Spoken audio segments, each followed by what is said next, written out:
Fate is called as such, for it cannot be changed, nor can it be reversed. It can only but be accepted. How's it going, everybody? Welcome. Not going to be the most exciting stream tonight, but thanks for jumping right on.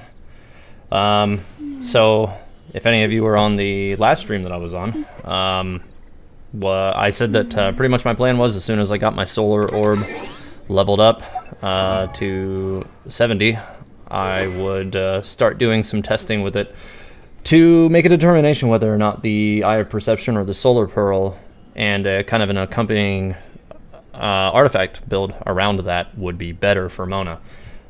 So I've been actually playing with it all day today, but I haven't done any actual damage number tests with it yet.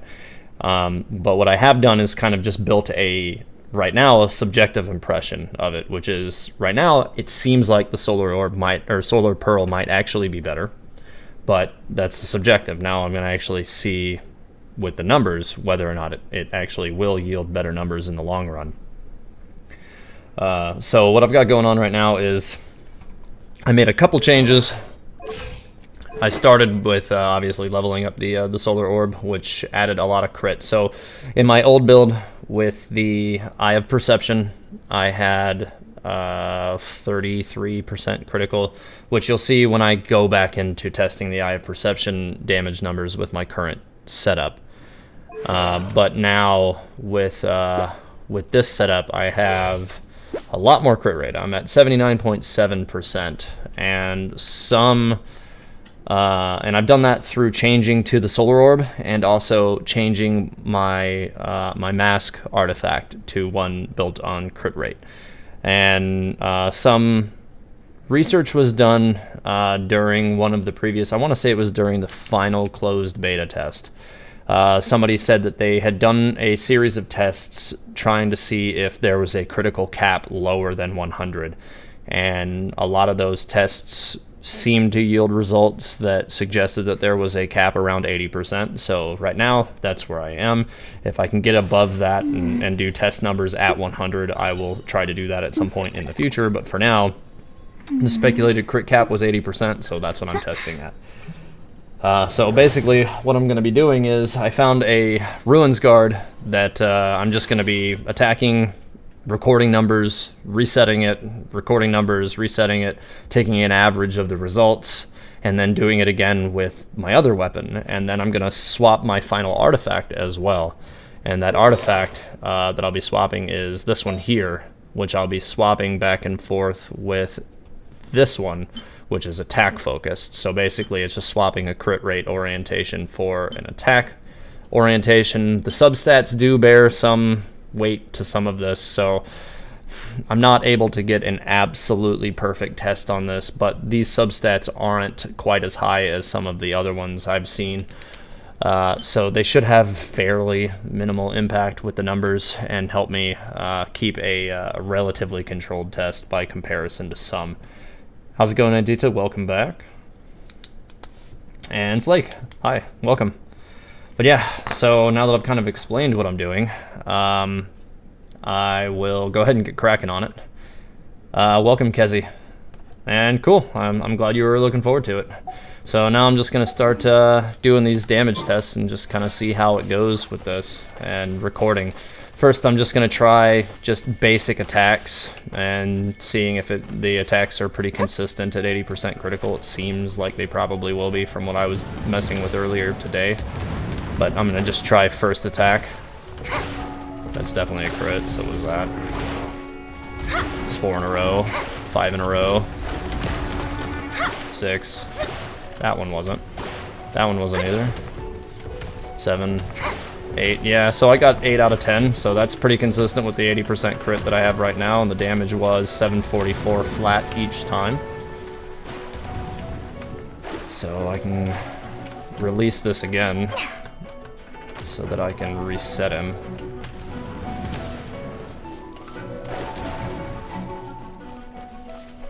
So I know hit 1 is 744 that way.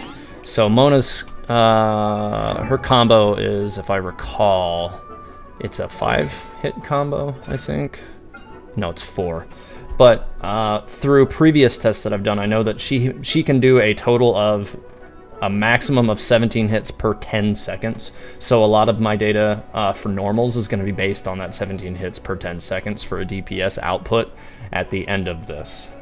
So that's an important number to remember. If this gets complicated or kind of confusing throughout the end, I am going to be making an actual video that will just detail the findings from this stream later this week. So you can also look forward to that if this gets somewhat cloudy throughout the process. I'll definitely make sure to get the information to you guys in a more concise, quick, easy to remember way.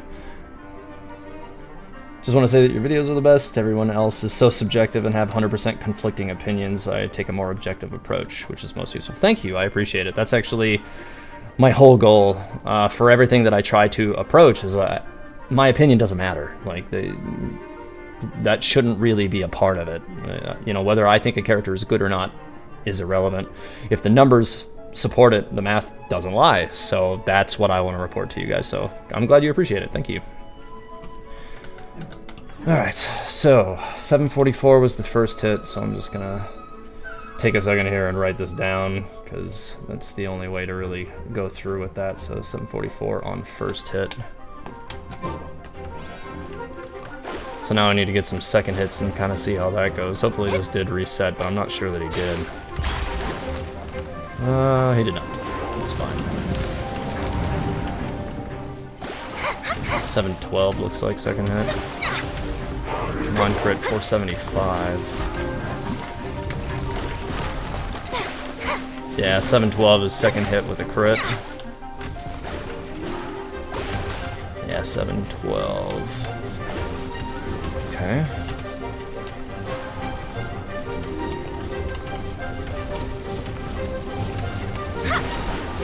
Using mage's DPS and mobile are hard because using charge attack is a really long delay. Yeah, I've noticed that when I try playing it on my phone. 887 crit third hit. Yeah, 887 crit third hit. That's not bad either. Let's see, 887. So I need to get a fourth hit. Nope, that's a charge. 1, 2, 3, 4, 11, 12. That's a pretty solid fourth hit. Yeah, 11, 12, all 4 of those are crits. So 11, 12 is the fourth hit. Alright, so that's not bad. I definitely need to reset it before I accidentally kill it now. I don't want to have to go find another one somewhere else. Also, if it's a different level, then it'll have different defense stats and change the numbers, so I definitely got to reset it now. Alright, so I know I can get 17 hits per 10 seconds, but now that I've got the numbers recorded, I can go back and do those calculations a little later. So I need to change to another method. So the Solar Pearl also has an interesting benefit to it. This normal attack hits increase elemental skills by 20% damage, and vice versa. So your elemental skills and elemental bursts will increase those normals by 20%. So I need to also record those hits as well to see how those work out. But it does kind of look like with 80% critical, the damage numbers are pretty solid. Shadows of fate. Let's see if I can. 1, 2, 8. Wow. Okay.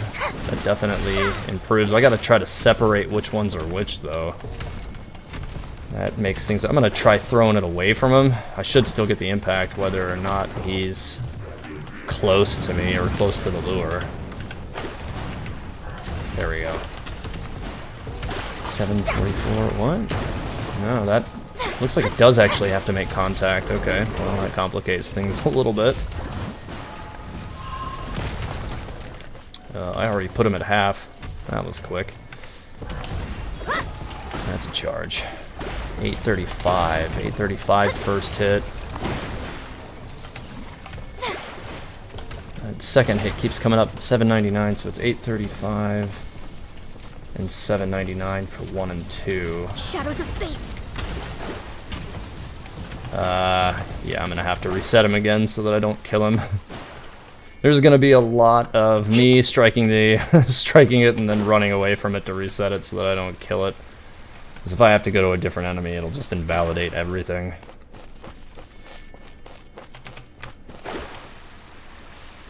Let's try again. Yeah, if I don't get numbers for the skill difference, then it won't really be a fair test weapon across weapon, because the Eye of Perception's skill procs quite a good deal as well. 835, 799, 995. That last one was actually, no, I'm not sure it was. 995, and no, I think that was a non-crit. Nah, that wore off already. I do think 995 was accurate. I will write that down, but I gotta watch for it.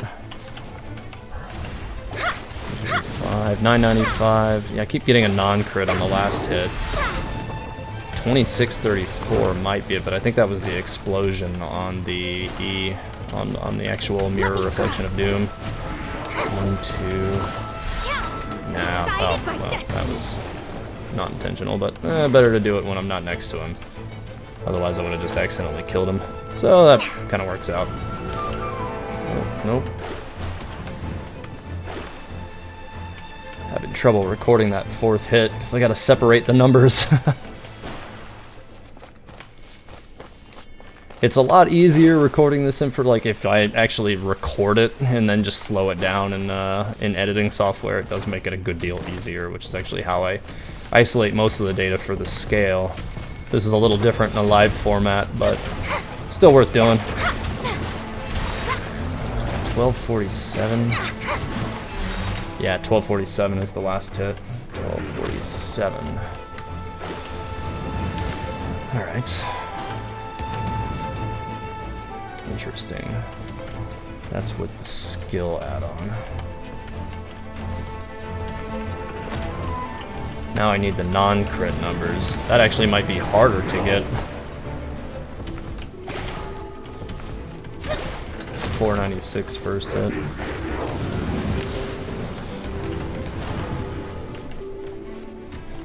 Let's see, non. So 496. He's just gonna keep shooting at me.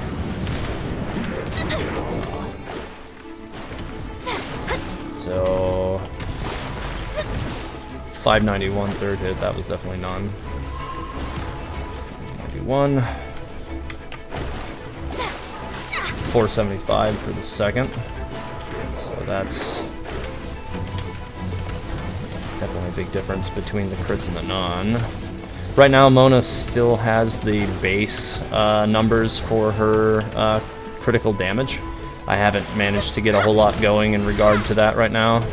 I'm still trying to get some beneficial substats for crit damage, which definitely will take more precedence in a crit rate build than some other numbers, so that's definitely something to bear in mind. If it turns out that the Solar Orb is outperforming it already with just base level crit damage, then that'll be pretty telling.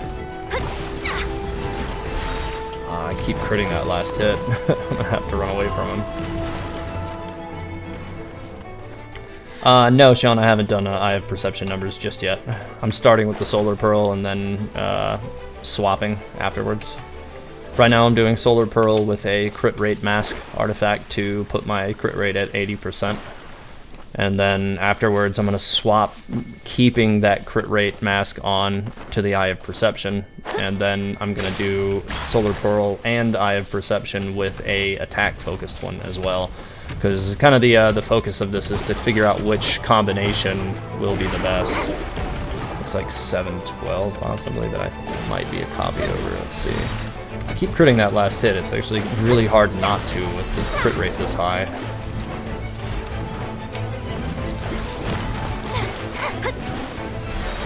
Yeah, I keep critting that last hit. I have not been able to... There it is. 741 is a non. Okay.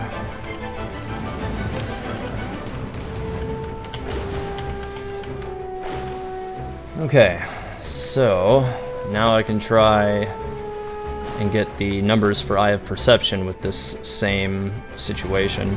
How's it going, Kanoi? Welcome.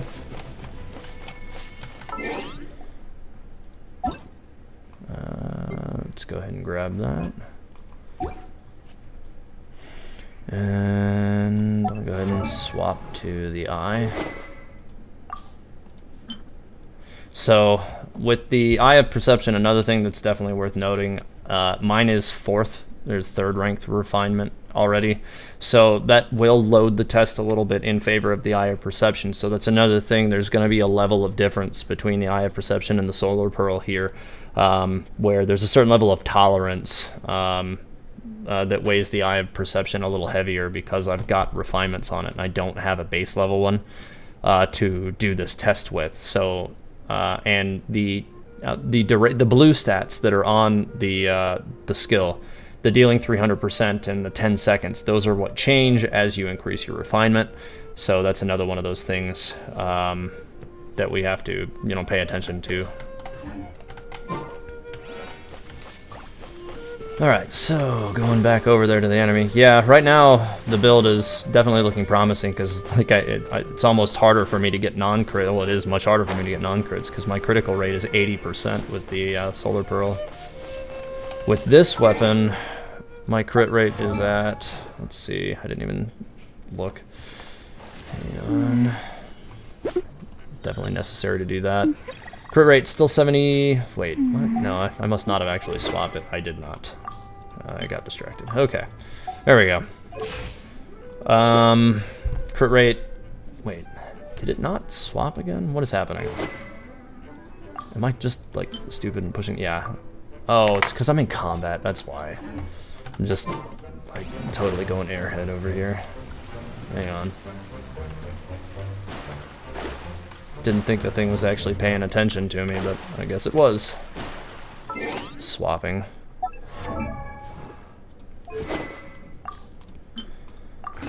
Alright, so I had 79.9% crit rate with the Pearl.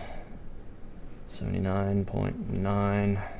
With this, I have 57 on the crit set, even.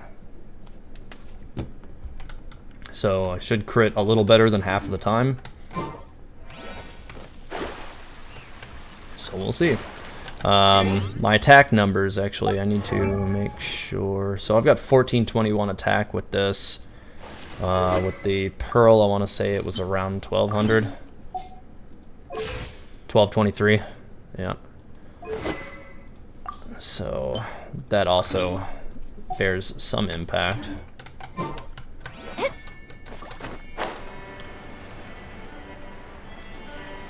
Alright, so let's see what numbers we get with this. 864, 28. Those, I think, were crits. 864, 828. 864, 828 for 1 and 2.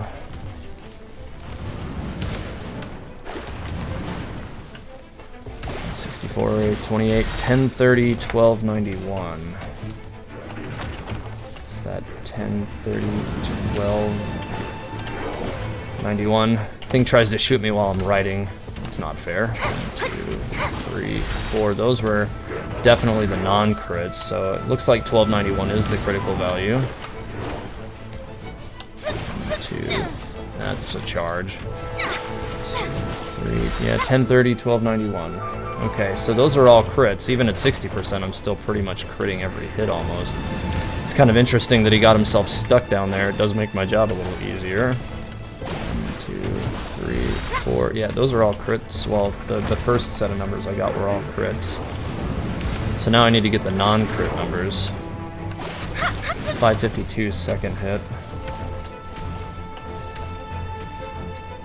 2.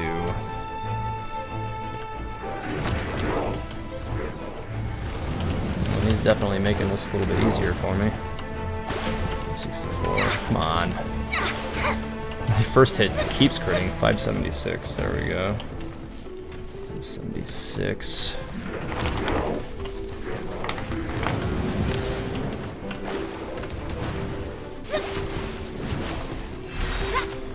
You gotta be real careful not to kill him. You gotta get that 1030 to not be a 1030. 861 is the last. So I gotta get that non-crit. I'm definitely gonna have to reset him again. He's way too low.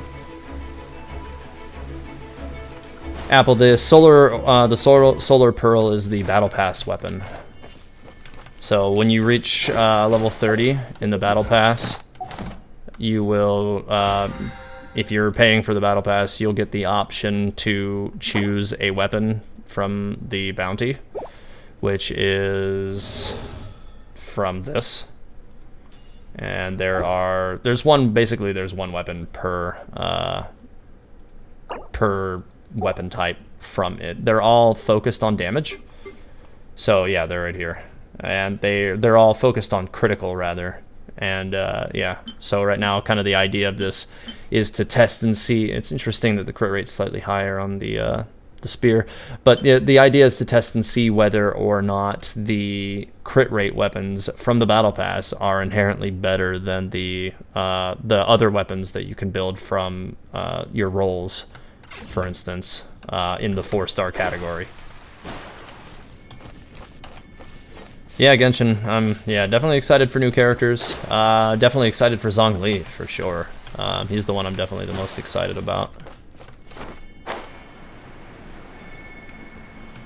Alright, where'd it go?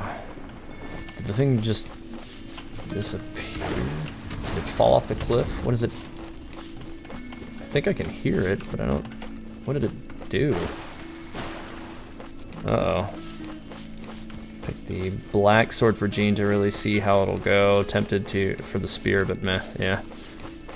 Yeah, I mean, right now there's not really a spear character worth using it on, so yeah, I can see why you didn't really go with that. I'm gonna have to look down here to see if he jumped off or something.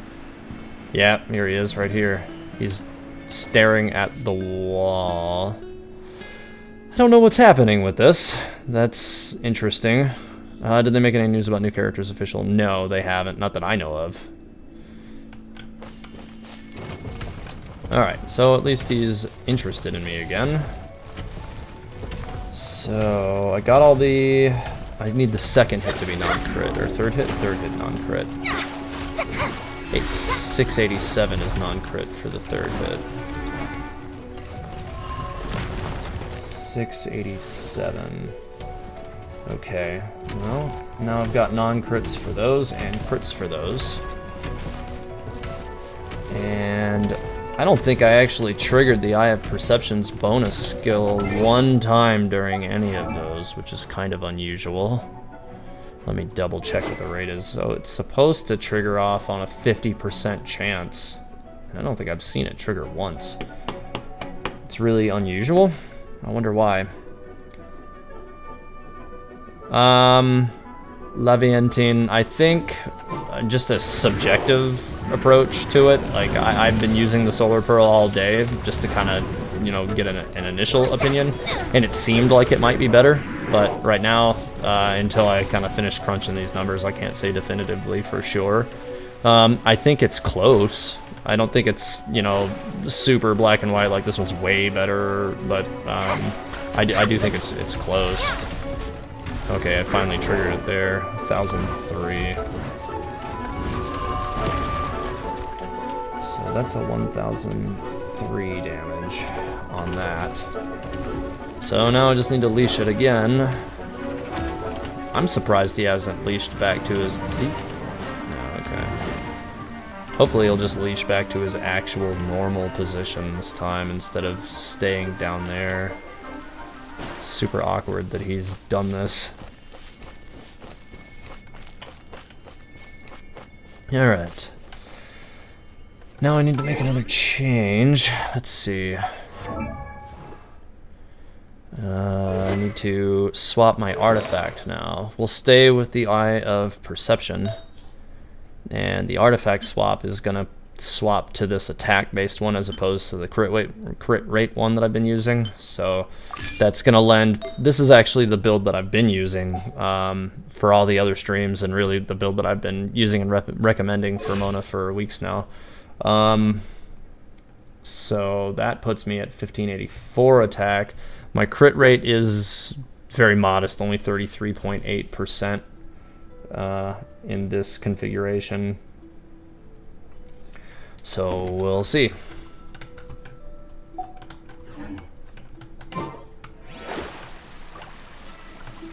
Alright, heading back over to him.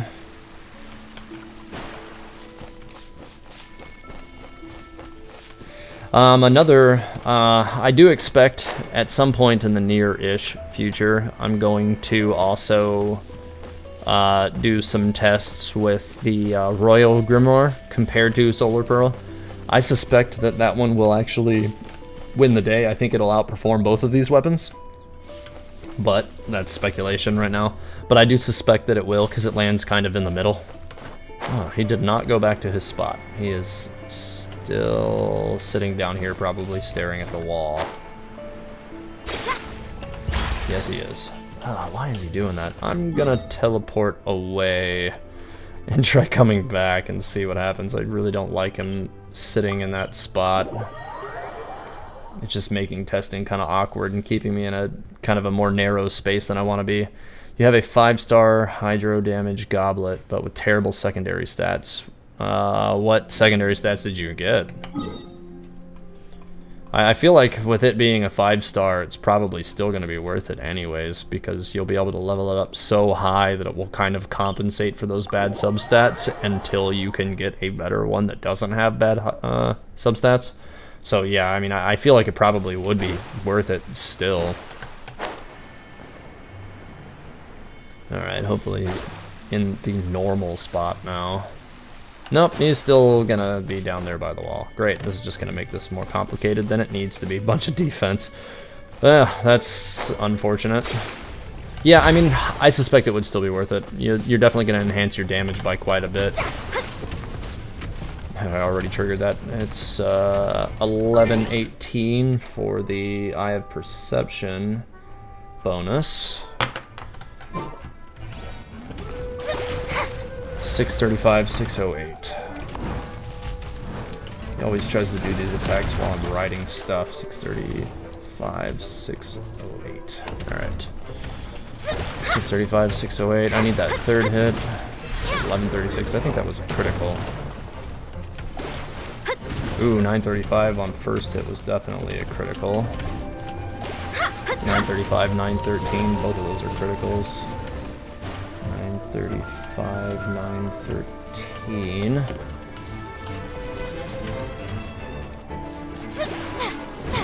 $11.36. I'm pretty sure that's a crit on that hit. Oh great, now I've got this thing on me too. Let me scrub. Let's see if I can. Nope, I can't really.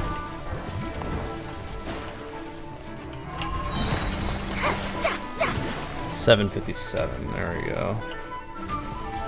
$7.57 on third hit. Let's see what I can get for 4. $9.49 for the last hit.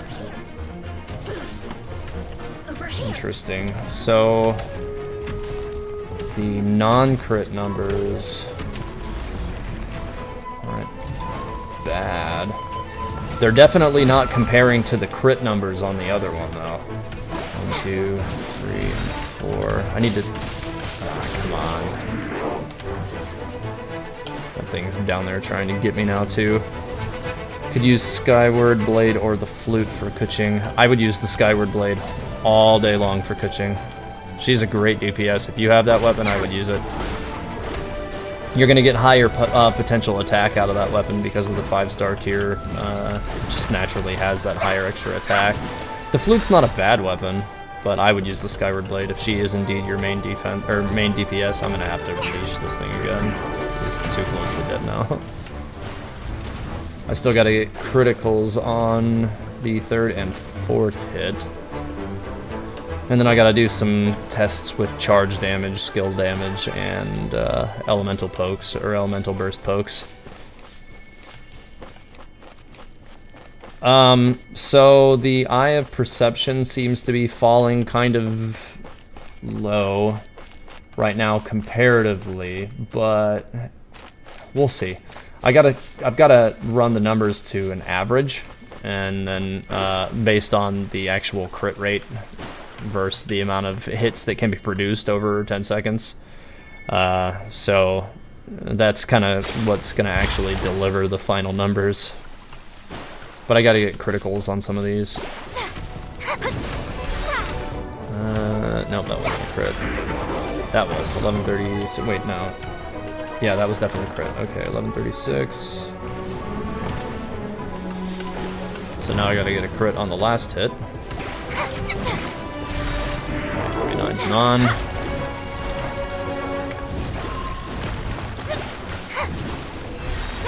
Nope. Can you guys tell that I've fought these enemies a lot? I basically spent 2 weeks beating on a Ruins Guard for the scale, so they're just ridiculous. Like, I don't really... I just kind of know what to look at on these guys now. They don't really provide any challenge anymore. You get kind of used to them. 1424 last hit. That was actually a lot more than I thought it was going to be. Okay. Alright, let me leash this again.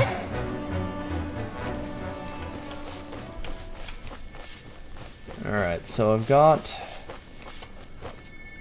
Looks like I've got all the numbers that I need for everything now. For normal attacks.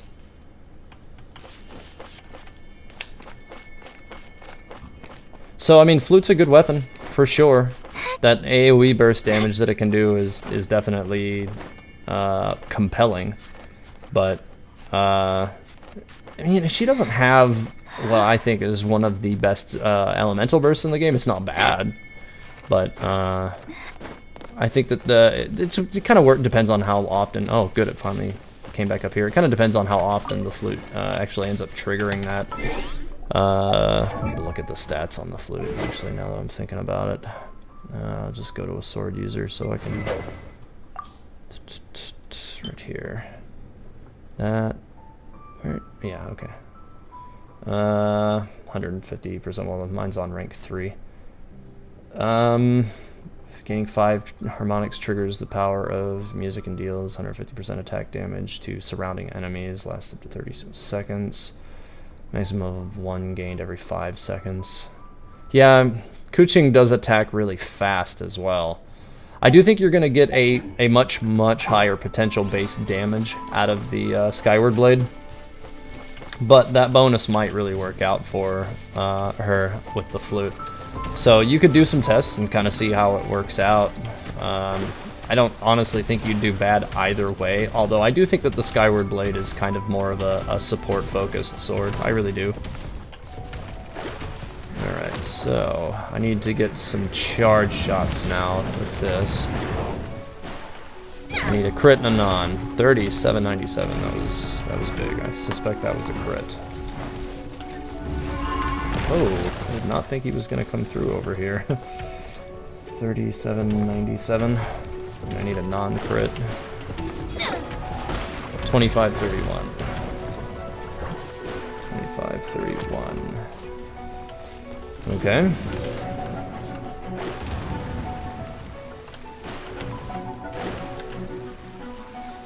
Honestly, I can probably get most of the data that I need from the charges and the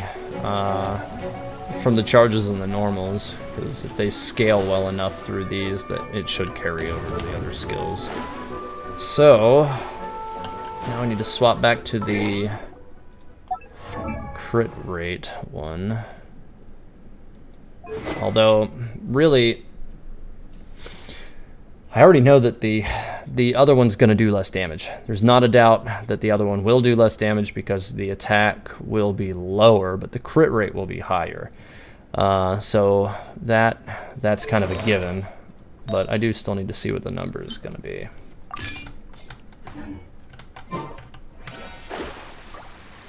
Alright, going back again. What if the flute's refined 4 and Skyward's 1? I mean, that kind of only lends more to the flute, really. Skyward only being refined 1, I mean, it's... Yeah, you could probably still do well with the flute. That was crit 3, 4, 4, 4. Alright, 3, 4, 4. He's going to try to shoot me while I'm riding, because of course he is. Alright, let's get a non-crit if I can. 20... Ah, I couldn't read that. I moved too fast.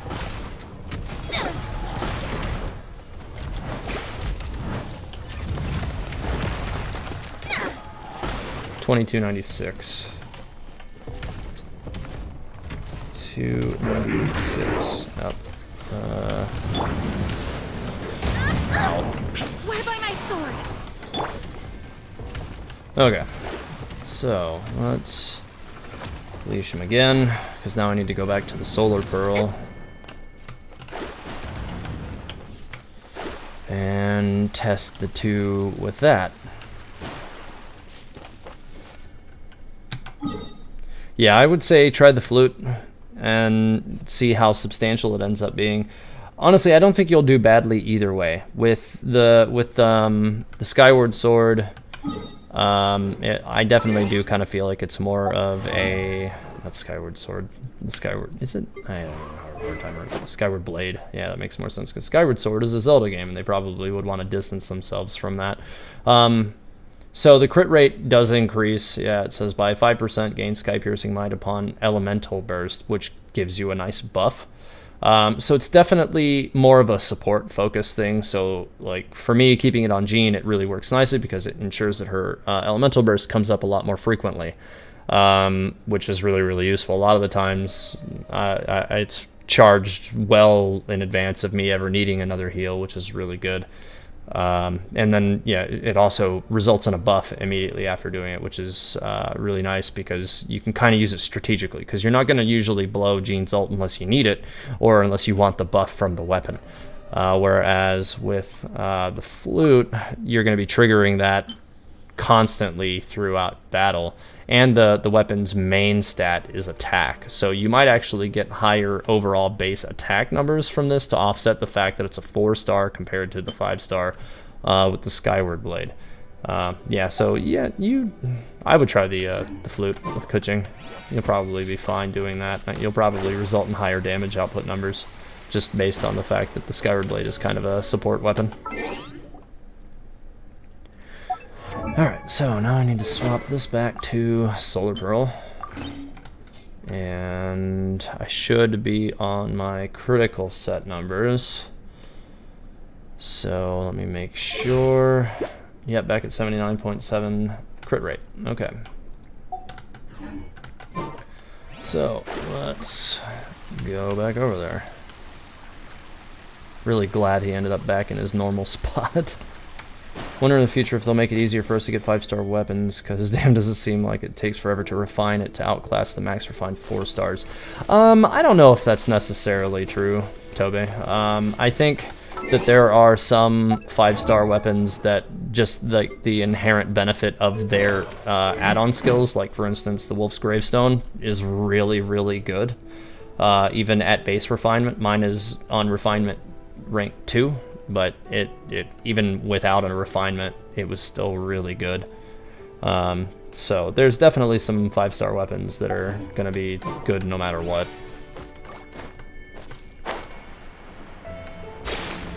Alright, charge damage. 2964, 2964, 2964. It's going to be really hard for me to get a non-crit with this.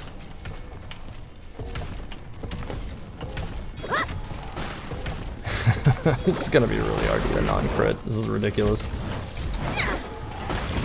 1976. Okay, there we go. 1976. Okay. Now I need to swap off to the attack artifact again and see what that changes, and then I can actually crunch the numbers on these. You have Grainstone without refinement. Yeah, I mean, mine's only got 1 refinement on it, so it's not a whole lot better than that. And it's still really, really, a really good greatsword. Claymore. It's really hard for me to break that habit. Alright, so, swapping the artifact back to the other one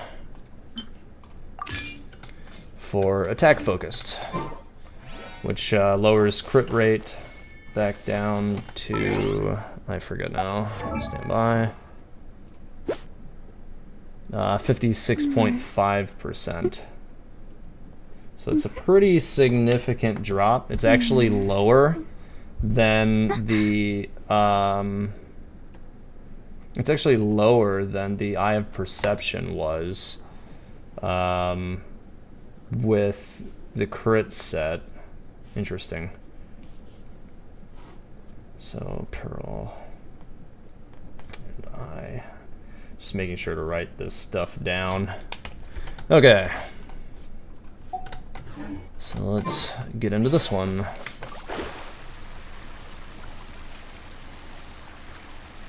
Wolf's Gravestone, indeed. Yeah, I think it's definitely one of the best 5-star weapons in the game right now. Its bonus is so good. That's one of those things. Whenever it triggers, if I'm on, like, a lot of the times I'll swap to Beta, just hoping to trigger it so I can pop back to Mona and just get that much extra damage. 3357, I do believe that was crit, and 2238. 3357. 57. Nope. Try to get that non-crit again. Dang it.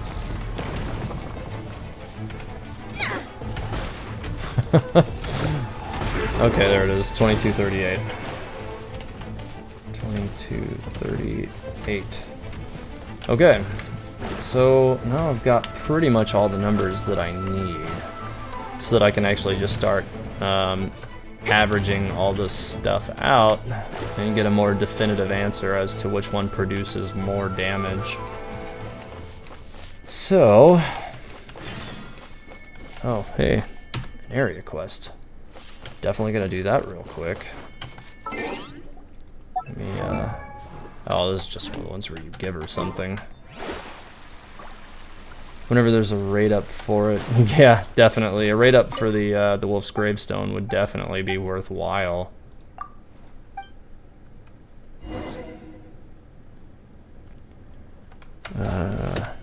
Where is that NPC? It's pretty far away. I can worry about that a little later.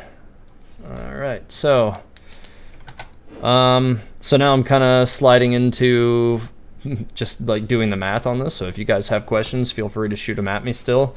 I'll try to answer them as best I can while I'm doing this, and also try to report back to you guys on what I'm finding as I find it.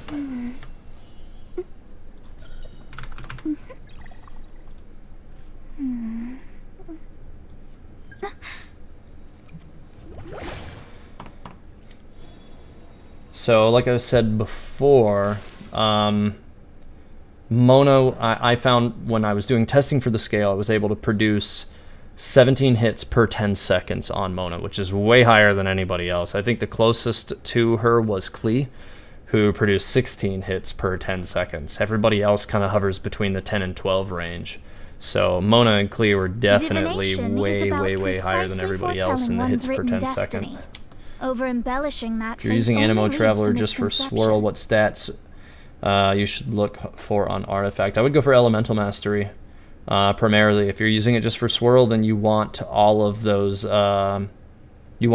hits to be as punchy as possible, and that's pretty much exactly what I use my Venti for. So I have my Venti set up with a lot of Elemental Mastery now at 417, and whenever I pop his Elemental Burst, it definitely crushes whatever gets sucked into it. The more Elemental Mastery you can get, the better.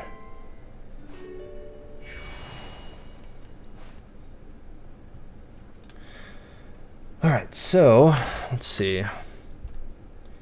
I have to get these numbers punched into my spreadsheet for this.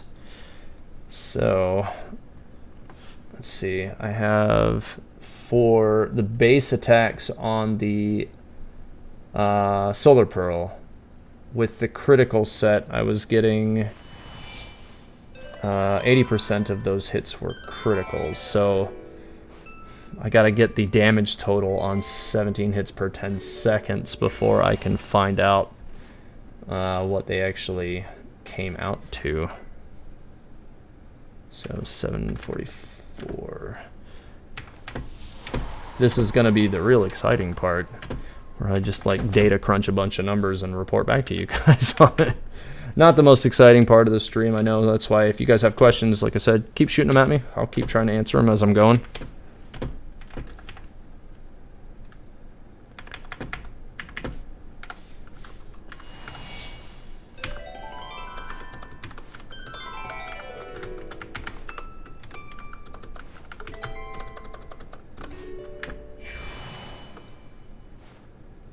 Do I think Zhongli will be DPS or rather a support? I think Zhongli is going to be the first like DPS, real DPS focused character. It's speculation, but pretty much all the Geos are kind of support oriented.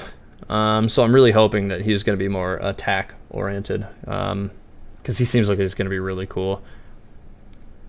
Does it work the Geo element as well when you use Elemental Mastery? So I really haven't tested a whole lot with that, but it does say that it enhances the damage of Crystallize, I believe, in the description. Yeah, it increases the damage absorption power of shields created through Crystallize by 101.9%. So, yeah, it doesn't increase the damage of Crystallize, but rather the absorption of the shields for Crystallize effects. So, basically, it just means that the shield that you pick up will get better value for Elemental Mastery.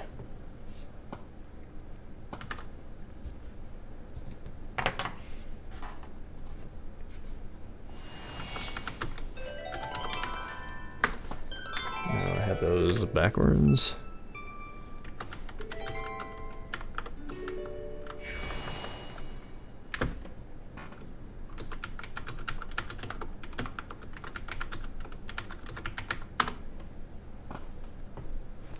Never understand how to use Geo. Crystallize just gives shield. I mean, yes, essentially Crystallize just gives shield. It does decent damage against other Geo enemies, though. And that's the big thing to remember about Geo, is Geo is strong against other Geo elements.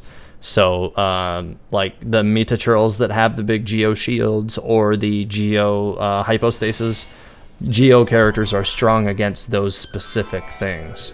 Who would I recommend as a main damage dealer?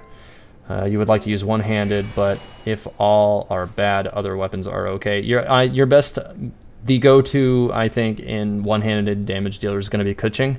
My tests found her DPS to be much more similar to that as to the mages on the roster, as opposed to the other sword users, because of the ability for her to charge her sword with her elemental damage. So yeah, if you're looking for a high DPS output sword user, go to Kuching for sure.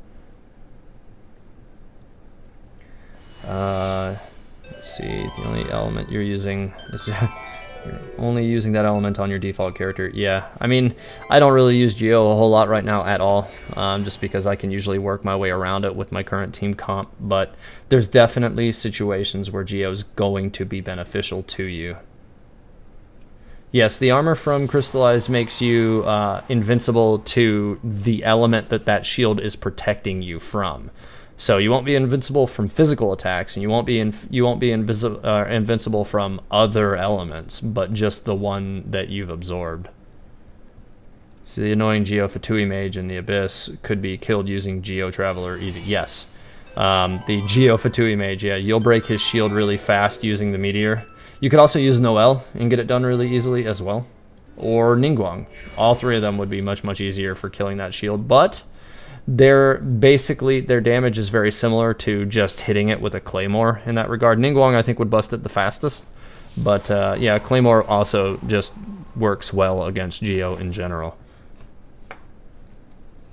But Noel does have the added bonus of being both of those things. If you were to use Noel's Elemental Burst against those guys, which is actually what I did in Abyss for the 7th floor against those guys specifically, and she pretty much wrecked them easily. How's it going, Contented? Welcome. Okay, so these were pearl numbers.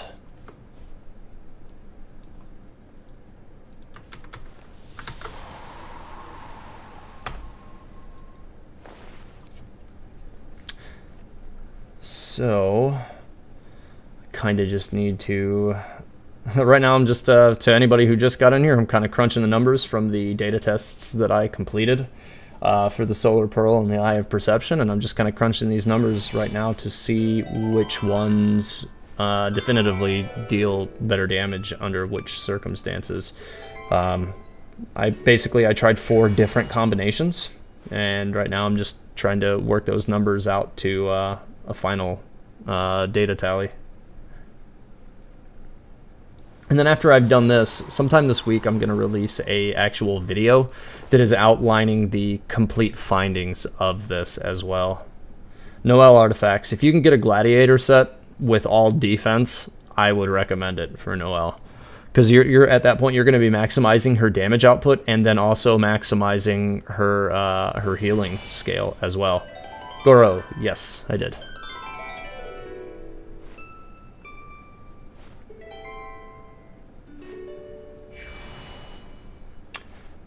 Morning. I don't. What time is it for you, Koji? It's almost 10 p.m. here. All right, let's see. Now that I have those, this is not crit set non. This is for the pearl. That's also for the pearl. And then for the eye. First time on stream, watched some vids and loved the content. Thank you, Demi. I appreciate it. Yeah, I work hard for pretty much all the content that I've put up. I don't like to put anything out that I wouldn't want to stand by. So yeah, I'm glad you enjoyed it. Thank you. Is there a specific domain to farm Noelle? No, you get Noelle from the beginner banner. What is it? The novice banner. You can only roll on it a maximum of twice, though. Oh wow, you're you guys are definitely on the other side. Well, good morning then. The best BP weapon, battle pass weapon. So it's kind of hard to evaluate Vahalhi. It's kind of hard to evaluate which one is the best when I've only tried one of them. But kind of what I'm trying to figure out right now is whether or not a crit build works better on a mage as opposed to a crit build or a non-crit build where you just rely straight on your base damage regardless of your criticals. So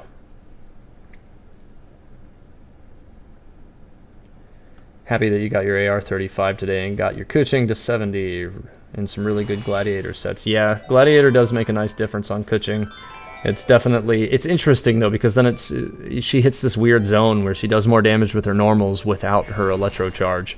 And you end up having to build Electro bonus damage in order to get that to swap back over. Joshua, thank you. I appreciate it. Welcome.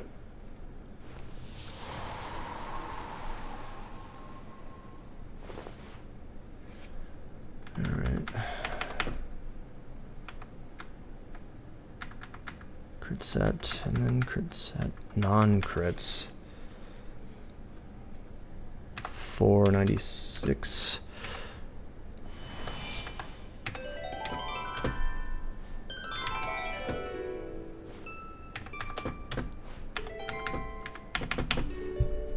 Outside the black sword, I thought they were all just meh battle pass weapons anyway, plus the uncertainty that they'll be refined later on.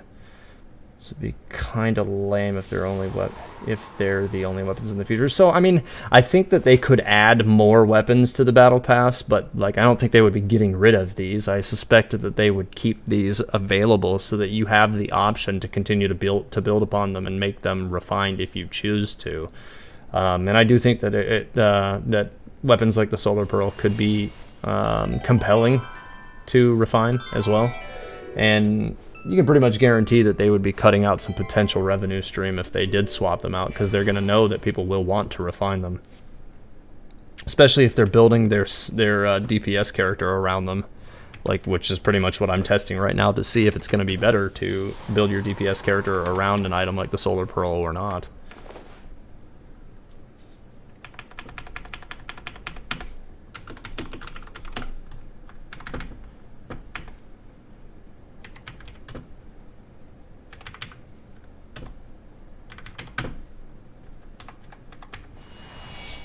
Interesting.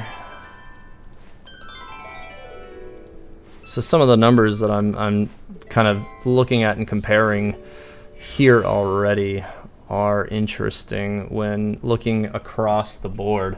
So the highest hit is the final hit, obviously, in Mona's rotation.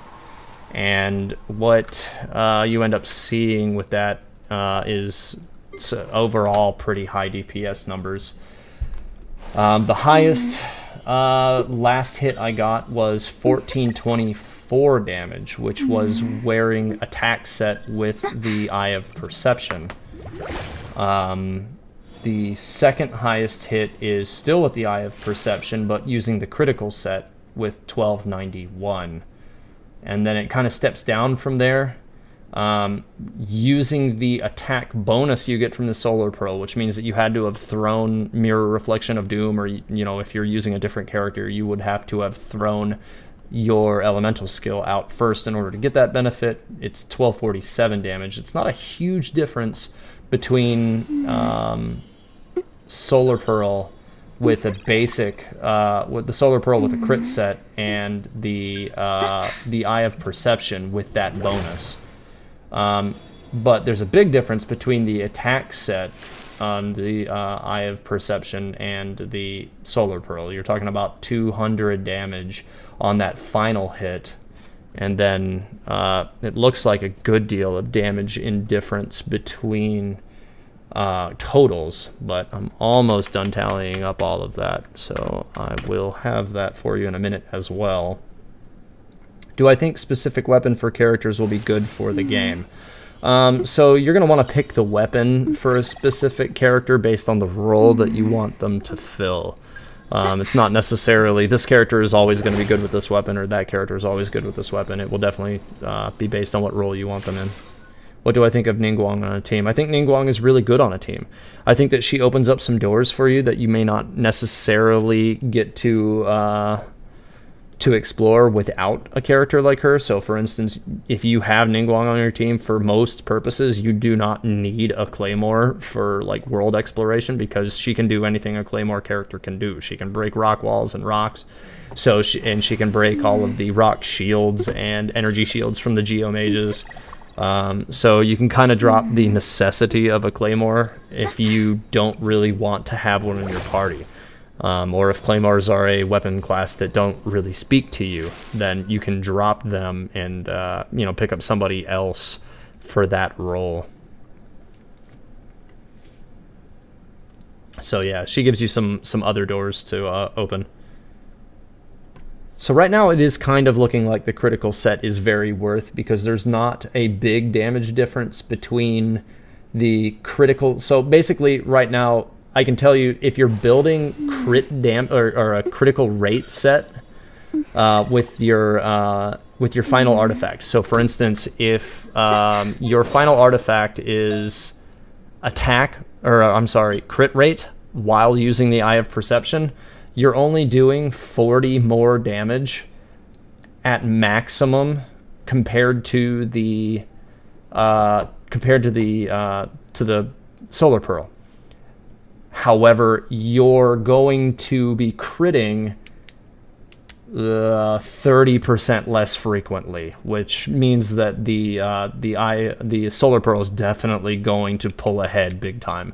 There's not even a comparison there at that point. So really what it looks like, what the real comparison is going to be, is the critical set with the Solar Pearl versus the attack set with the Eye of Perception is really what the real comparison needs to be about at this point, because the mid ranges don't really seem to stack up very well at all.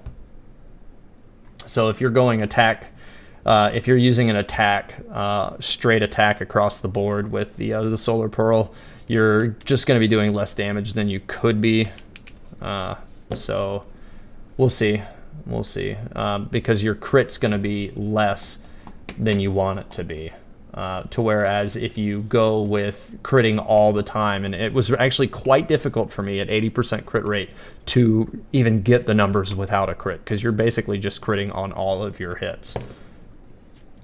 But I'm almost done crunching some of these numbers. I got to enter a couple more of them into the spreadsheet so that I can actually get them to total up here.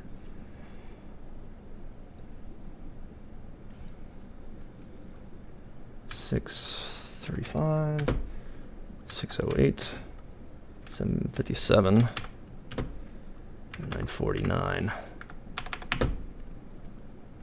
Those were the non-crit numbers.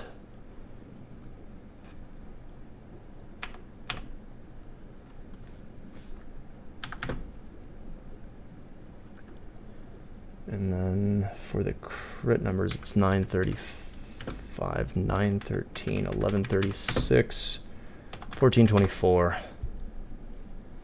When building Kuching, should you focus on damage or electro damage? So it's going to kind of depend, I think, on what weapon you have on her to start and what artifact set you have on her. I think if you have Gladiator on her, you're going to definitely notice that all of a sudden your normal attacks do more damage without your electro charge on. So it kind of de-incentivizes using her elemental skill. So if you don't build with electro damage, then you're just going to be like encouraging yourself not to use those elemental abilities unless you are seeking a specific advantage, like you're against a pyro enemy or you're trying to generate a reaction. So I would say yes, probably go ahead and build like get an electro damage goblet and let that ride, because it'll make those stand back out so that you actually are gaining damage over that again.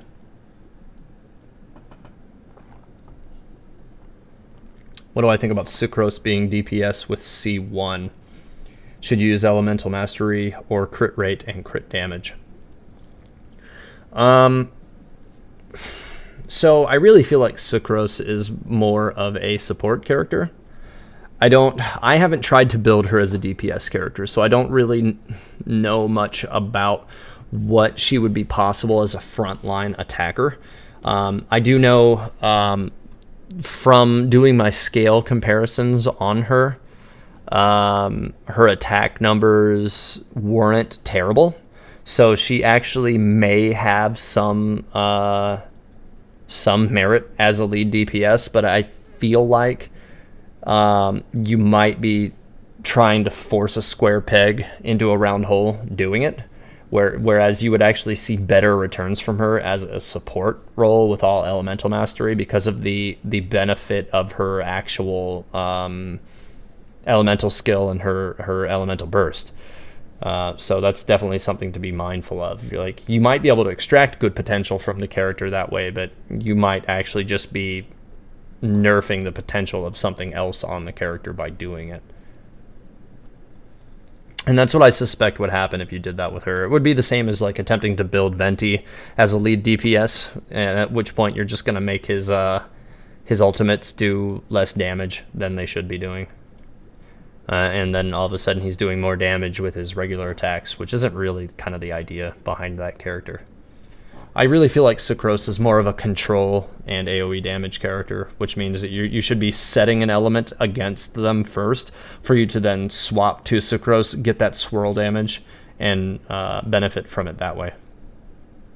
I think Sucrose being DPS would require C4 because it lets her reduce her E cooldown by 1 to 7 seconds with every 7 normal attacks.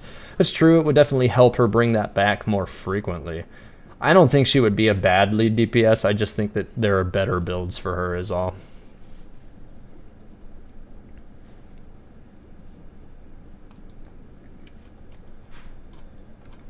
Okay. So, I have 1424. Oh, that kind of squirreled away from me.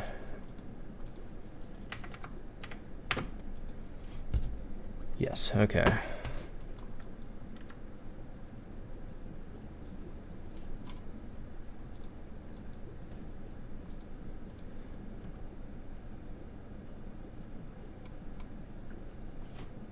See Damone Kim use her as a DPS, that's where you're curious about it. But she might be needed for Constellation to make her as DPS. I don't know what kind of constellations he has going on with his Sucrose. Yeah, I've seen him using her as a DPS. I'm not going to say whether that's right or wrong. I know he has a pretty diverse roster of characters, kind of the same as what I have. So he's got a lot of options to build with, but I don't know why he would be trying to do that when he has other characters that might do that role better. But, I mean, if he thinks it's working, and it does appear to be working, I assume, so, you know, he can roll with it for sure. Do you build Elemental for Razor because of his burst or just regular physical build? So again, this is going to depend. You really, it's best to build elemental mastery on characters you're using as a support. If you're using that character as your lead DPS, you don't want to build them with elemental mastery. First time on stream, you saw one of my videos and you quite like the content, therefore you subscribe. Well, thank you, Casserole. I appreciate it. It was really fun watching 2 Ventis on the Crucible event combo their ults. Yeah, that's I was doing some of that today. I actually completely farmed out the Crucible to where like I got all the achievements on it already. And yeah, Venti definitely makes the Crucible a lot easier for sure. Yeah, exactly. Elemental Mastery doesn't actually increase the damage of your elemental skills. It only does it when you trigger reactions. So therefore you're making that character do more damage when they follow the damage caused by another character. So you're on Mona, you wet the character, then you swap to Razor to hit him with the skill. That's when Elemental Mastery will do better damage. If you are using him as your primary DPS, then you want to increase his attack so that he's more punchy all around, as opposed to just when you're triggering reactions.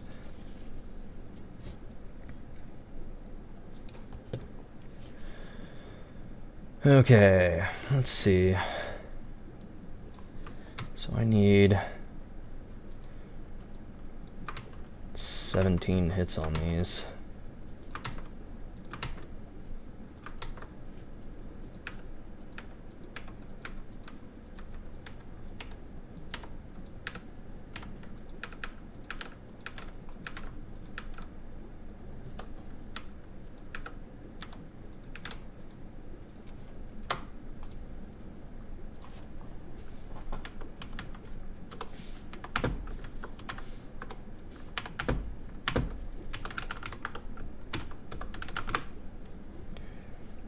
And yeah, guys, I'm still working on crunching some of these numbers, so if you have questions, yeah, feel free to shoot them at me. I'm still, trying to do both at the same time. So yeah, feel free to keep going.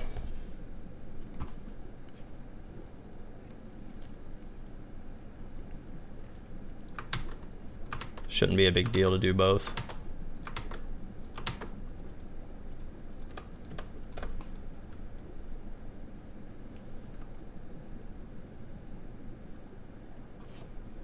Increasing pure elemental damage usually just means increasing attack or using an artifact set that buffs the specific element you're focusing on.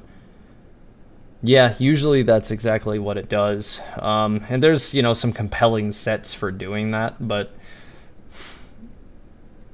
there's definitely situations where I'm not necessarily sure that that's the way to go for sure. Do you know where to farm good 4-star items?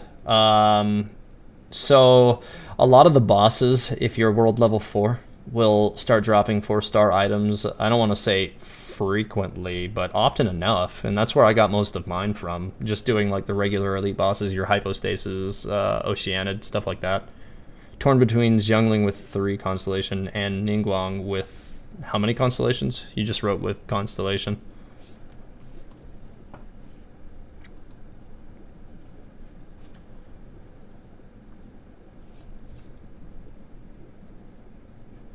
Non-crits, that's with the bonus. Okay.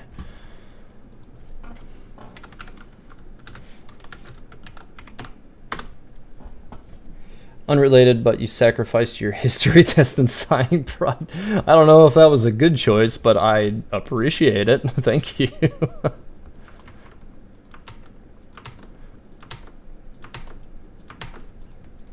Your interesting priorities. You're gonna head out and log into Genshin. Appreciate the stream. Thanks, Kanoe. I appreciate it. Thanks for stopping by as always.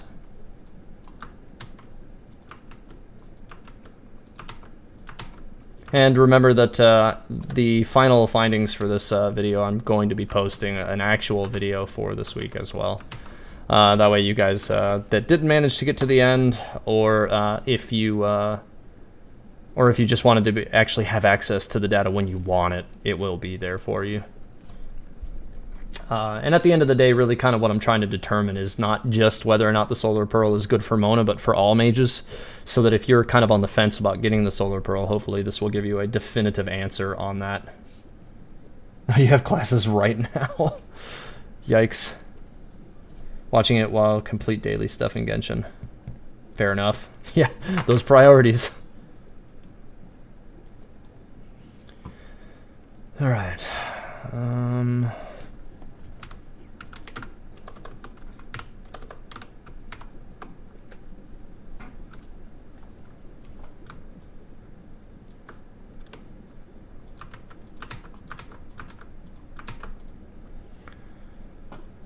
Okay. So it looks like the highest two potentials so far. The Eye of Perception, if inconceivably you manage to actually get your crit rate as high as what I have with the Pearl, over 17 hits, which is basically a 10-second average of damage, would be 18,567 damage for the Eye of Perception. That's if you could crit the full amount. Whereas with the Pearl, critting 100% of those hits, it's 16,339. So it's understandably lower because your attack is lower. But with the Pearl, critting the entire thing is a lot more likely. You're a lot more likely to see this entire damage play out. I need to now do a couple of last calculations to split the difference for these so that we can actually find out what the difference will be adjusted for the crit rate on these. You're going to summon, you don't really want Venti, so you're going to summon on Standard Wish. If you're trying to catch characters from your pity, going with the Venti banner is actually better because there's no 5-star weapons over there. Oh, nice. Congrats on GG. She's a good healer, for sure. Not much in the damage department, but definitely a good healer. As a main damage dealer, how would I say Mona compares to Razor? On a personal level, I've had a lot more experience playing as Mona. Both characters are going to face challenges in their own specific different areas. Mages definitely have a greater capacity for overall damage output, without a doubt. There's not really a comparison there. However, they're also more easily shut down. So, like, for instance, a character like Razor can actually rely on non-elemental abilities to fight characters such as the same elemental Abyss mages or that kind of thing. Or rather, the Fatui mages, that kind of stuff, because there's no Electro Abyss mage right now. But, yeah. How much crit is the Pearl giving me at the moment? Vahali, I have 79.8% critical, 79.9% crit, which is 0.1 from the supposed crit cap with the Pearl and a accompanying crit rate mask at the same time. So it was actually quite difficult for me during the tests to not crit. Whereas when doing the tests with the Eye of Perception, it was much, much more challenging for me to get those critical numbers.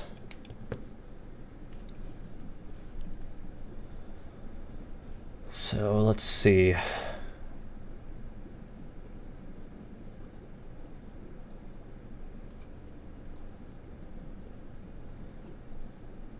Kuching Constellation. I'm not sure if I know what you're getting for on that. On the weapon itself, the crit rate on the weapon itself, I think is in the 20s somewhere. Let me double check. I think it's high 20s. Oh no, it's low 20s. 22.7 off the weapon. Wasn't as high as I thought it was going to be, but it's certainly not bad. And then I also accompanied it with this, not this artifact, but with this artifact for another 23.2%, which is what results in the total of 79.7 for that. Mr. Illumina, so on the forum, on the actual official forums, during the final closed beta test, some people did some experimentation to find out if there was a supposed critical cap. And what they found was when they exceeded 80%, they were still only critting 8 out of 10 times, even if they went all the way to 100. They were still only getting crits on average 8 out of 10 shots. So it seemed like from their test that there was a crit rate cap of 80%. So it's speculatory right now that is actually accurate. We need deeper data on that right now, and I will actually be doing those calculations if I can get my crit rate up higher with which to continue to do tests on. But right now I'm satisfied at 80% because it's really hard for me to get non-critical attacks even to do these tests. So we'll see how that works out.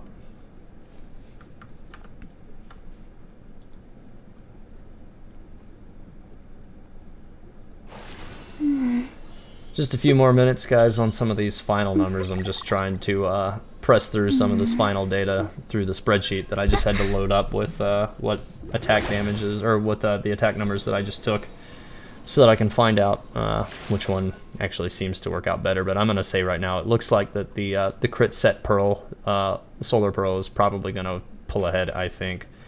But we'll see.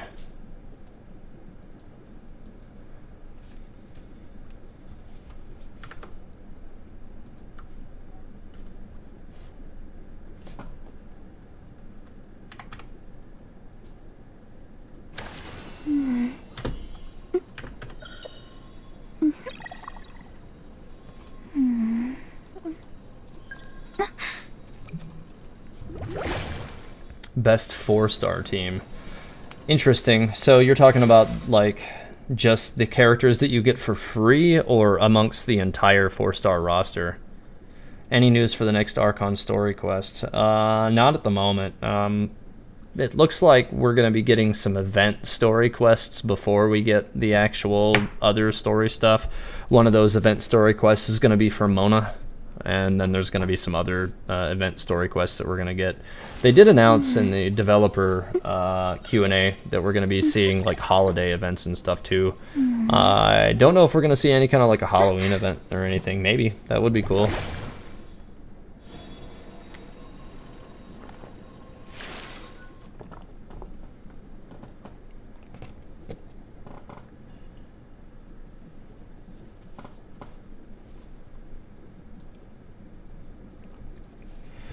Okay, so with the main set on the Solar Pearl, or not on the Solar Pearl, but on the Eye of Perception, the max crit rate was 33.8%. So can only count on critting for so many of those hits. So that would be an average of 5 of those hits. We could say 6 out of the 17 hits would be criticals.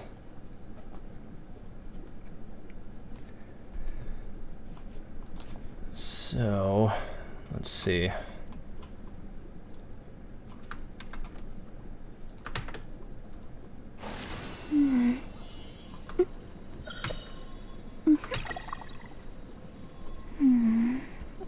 Interesting.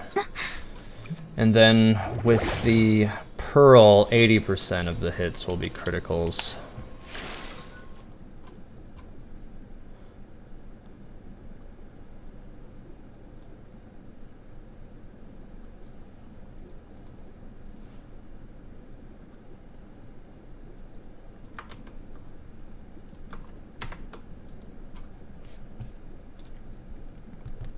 Summoning on the Venti banner.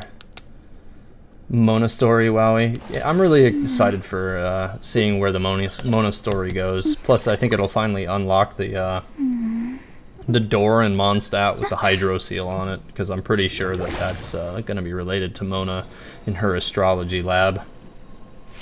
Cosmetics other than the glider would be nice. I agree. I hope that they're going to get us some other cosmetic items in the near future as well.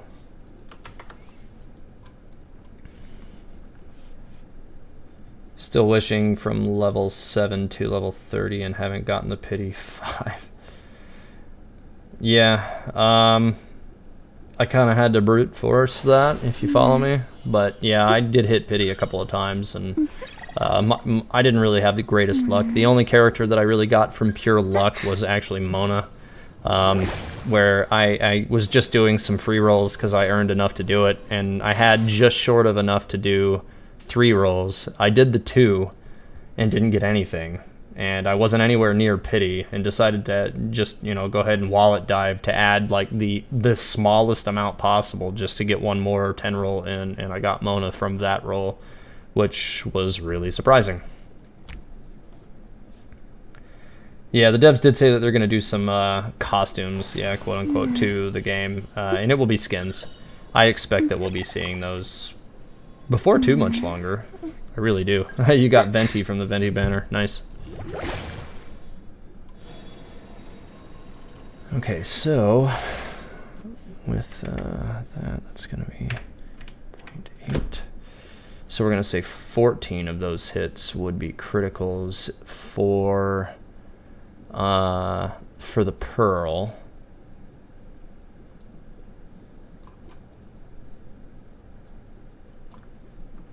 So only 3 of them would be non-critical. Interesting. Oh yeah. Okay, so this definitely seems rather definitive. So overall, what I'm looking at is, on the average, the Eye of Perception will deal over 10 seconds, like straight attacks, best conditions. You don't have to dodge, you don't have to move, the target's just sitting there letting you nuke them. With the Eye of Perception, best case scenario, you crit the maximum of your 33% with the build that I tested with. The total is 13,241 damage. Whereas best case scenario with the Solar Pearl, same scenario, except for loading it up with crit on the backside, it's 16,005 damage. So you're actually out DPSing it by almost 3,000 damage using the Solar Pearl. So I would say that's a pretty definitive result, that the Solar Pearl with a critical artifact at the end is going to result in better damage for sure. The actual difference in these, let's see if I can go ahead and get us a difference on that really quick.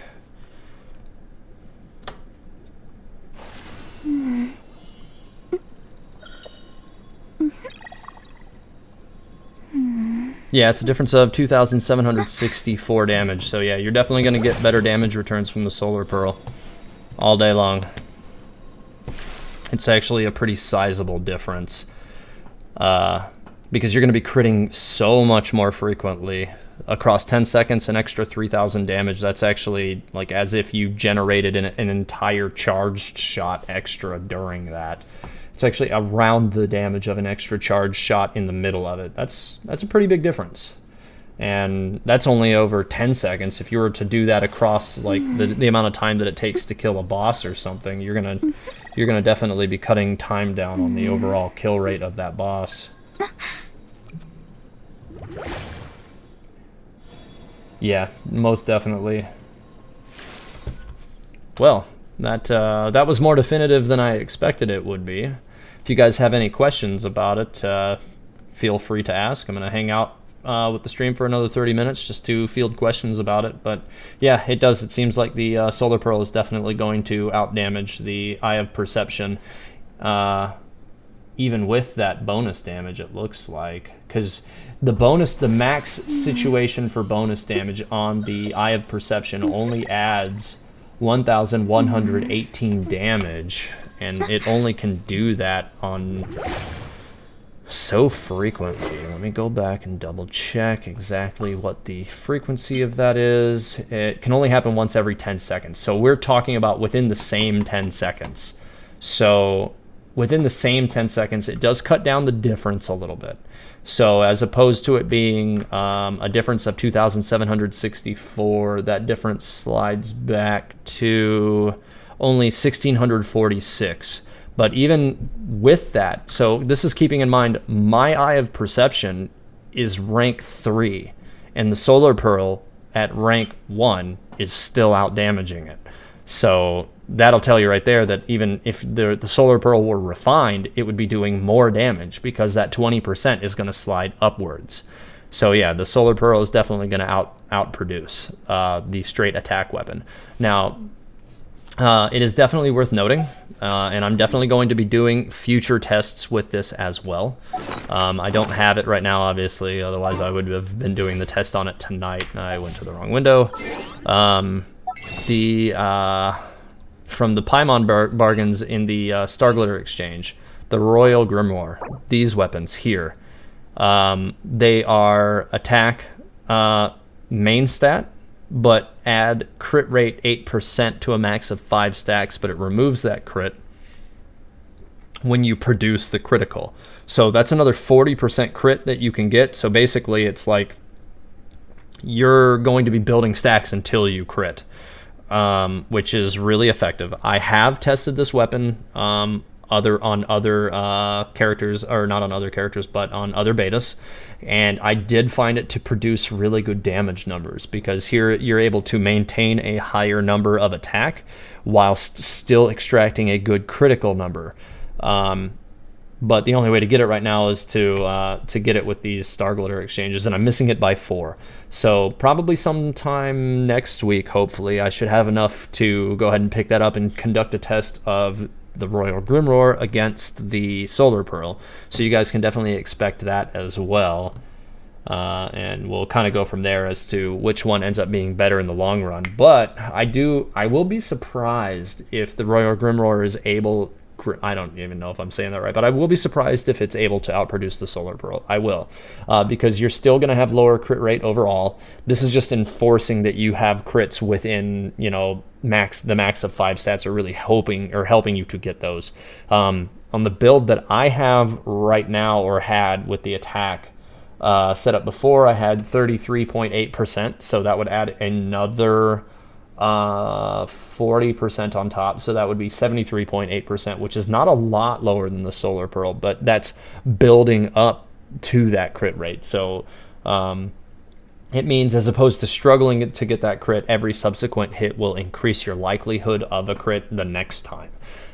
So you're still going to be in a good spot, I think, with that weapon. But whether or not it can outproduce the Solar Pearl, well, time will tell on that. And like I was saying earlier tonight as well, I'll be making a video on my findings from this week sometime. I'm also going to be working on a lore video, which reminds me, if I'm going to ask if any of you guys here in the stream have a friendship level 6 Amber. I need to speak with you about getting a screenshot of her story portion labeled Vision.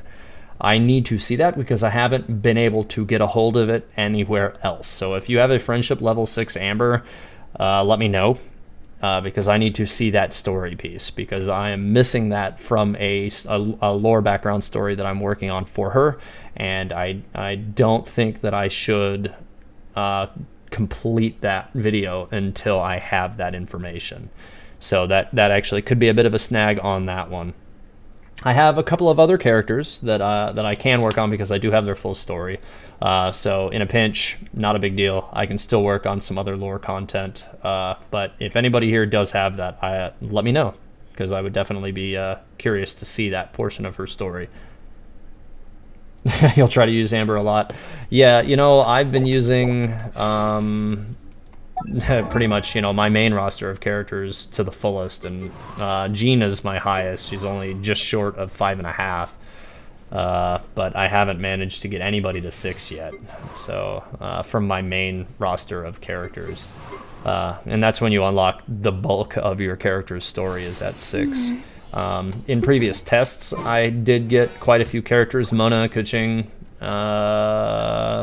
and I think I also got Chi-Chi. Yeah, I got Chi-Chi and Sucrose to Friendship 6.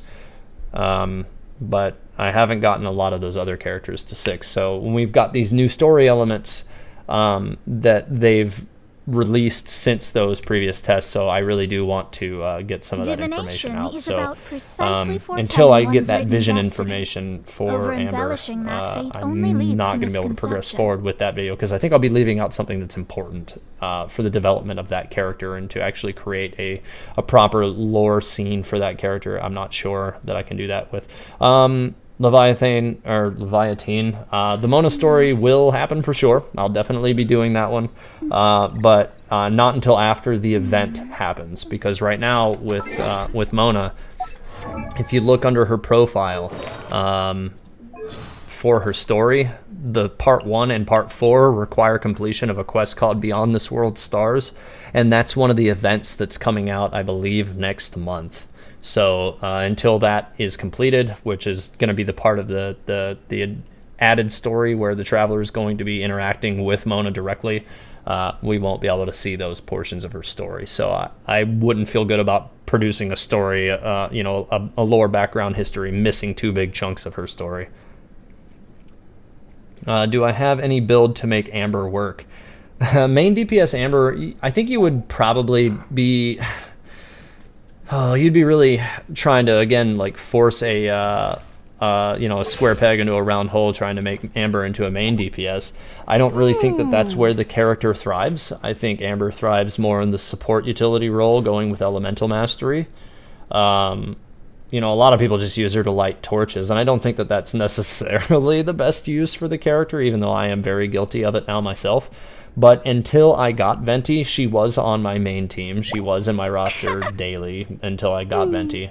And I do find her to be quite useful, especially when you think about all the added benefit that she gives you regarding striking weak points.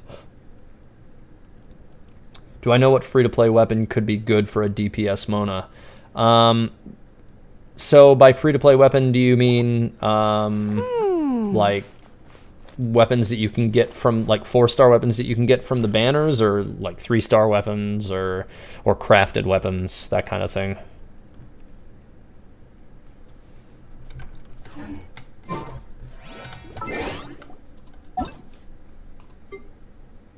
Thanks for the friend invite, guys, by the way. I've accepted those to those of you who have sent them out.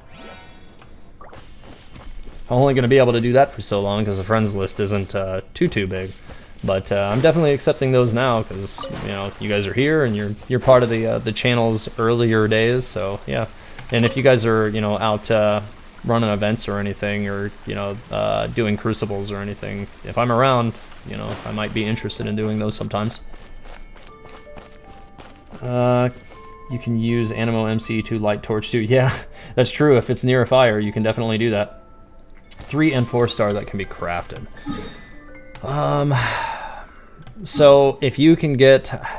I'm not real knowledgeable on the available 3-star weapons. I want to say as far as 4-star crafted weapons for mages, I want to say they focus largely on Elemental Mastery or Energy Recharge, so they're kind of pigeonholing your mages into being a support, not as a lead DPS situation. There might be okay ones in the 3-star range, but I don't know off the top of my head what their stats are because I haven't used them very much. Yeah, this one's Elemental Mastery. I want to say the other one, the Malice, is HP with okay, an Elemental Burst, energy every 2 seconds for 6 seconds, which regenerates energy. Yeah, so it's energy regeneration HP. So this actually wouldn't be bad for characters like Barbara, but she's, again, your definition of support, and this is elemental reaction. So for the most part, the crafted weapons are kind of focused on building your mages as a support character as opposed to a lead DPS. The clean damage of my Mona's burst. Gababi, what do you mean by clean damage? You mean like non-criticals? Is that what you're asking?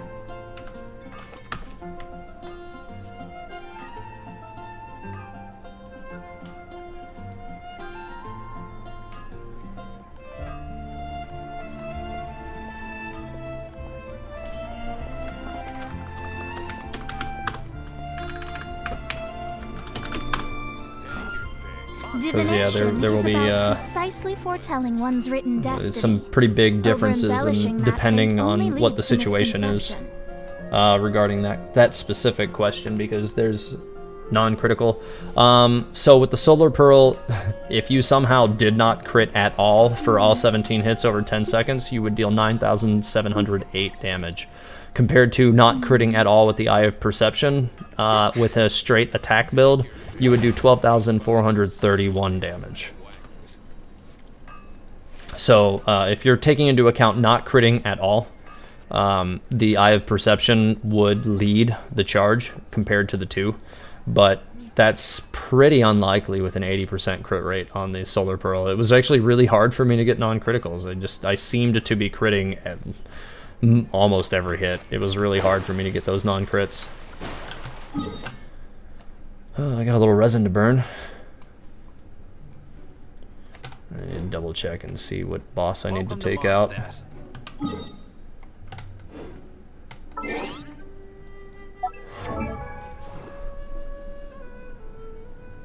I want to say I still need Animo or Electric. No. Oh yeah, I do need. I need the Animo one again. Do I know if energy recharge has a soft cap like crit? I don't actually. I haven't heard anything about energy recharge having a soft cap. That would be one that's a lot harder to test. I think that finding out whether or not energy recharge has a soft cap would be something that somebody would have to data mine. They'd have to really bust into the client to see if those numbers are soft capped.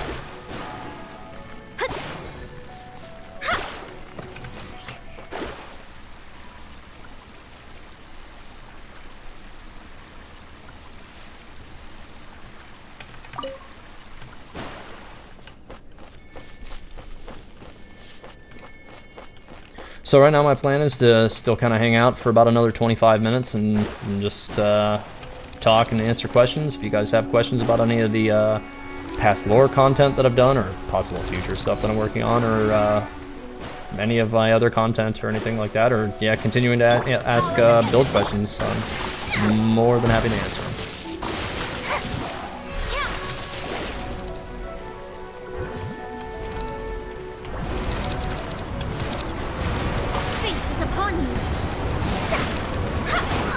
Oh, he got me with that.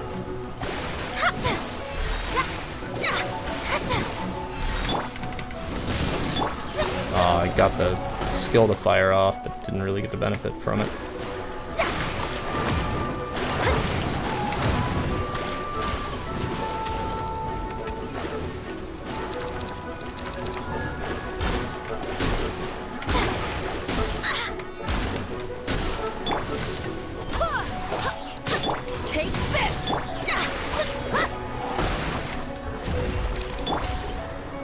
Do you think it's reasonable to expect free-to-play player to get a hold of every Starfire within the game's lifespan?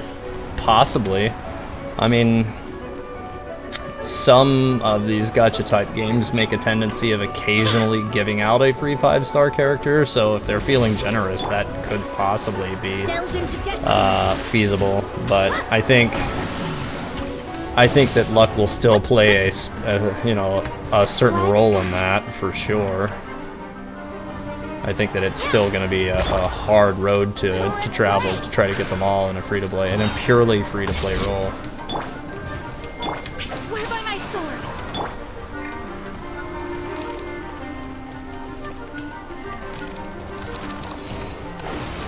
Let me scry.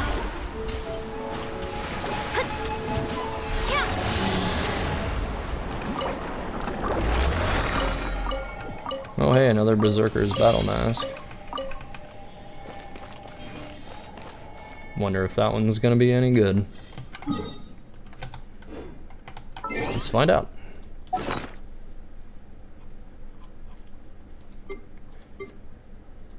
Oh god, I'm clicking on everything except for the right tab.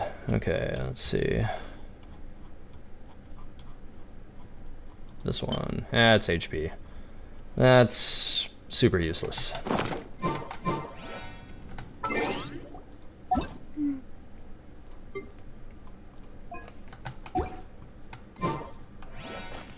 Yeah, I think it would definitely be a stretch to feasibly pull all of the characters from the 5-star roster as a purely free-to-play character, or purely free-to-play player. You'd have to have a lot of luck. Why do I use Beidou instead of Razor for the E?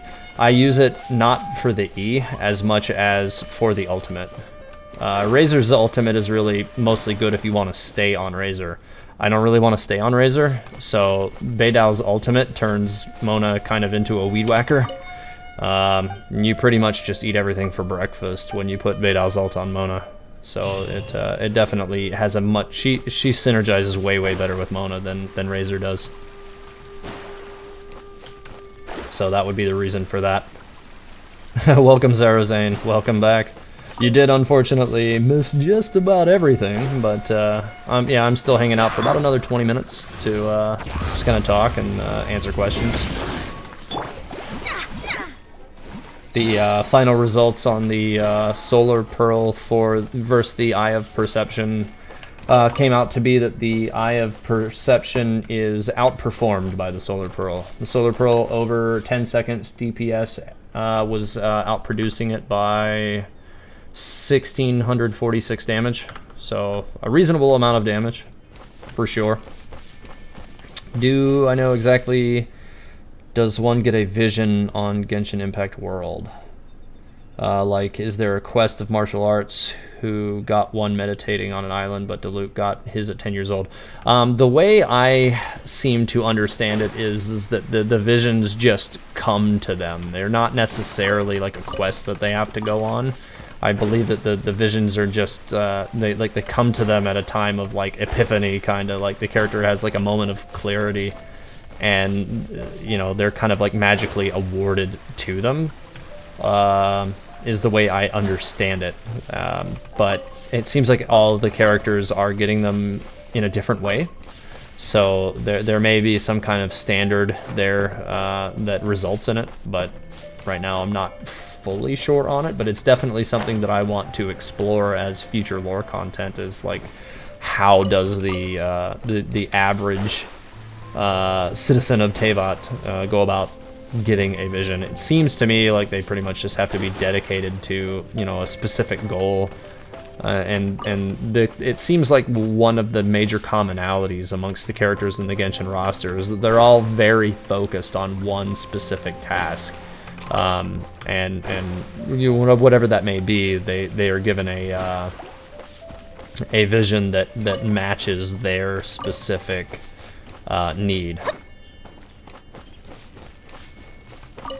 Yeah, I kind of think it might be just like, yeah, the stone just appears to them one night. I mean, they're in a world where they, you know, coexist with the gods, so I don't find that to be all that unlikely. It's just kind of one of those magical things that just appears. And from Fischl's story, we don't exactly know how she got her vision, although I do think that story portion may be unveiled officially on her friendship level 6, but I have not yet seen that, so that might actually you know, shed some light on that. Now, I did Fischl's lore 6 or 8 weeks ago and made a video on that already, and I kind of talk about how she had you know, a moment of great turmoil in her life that I believe was what resulted in her gaining her vision.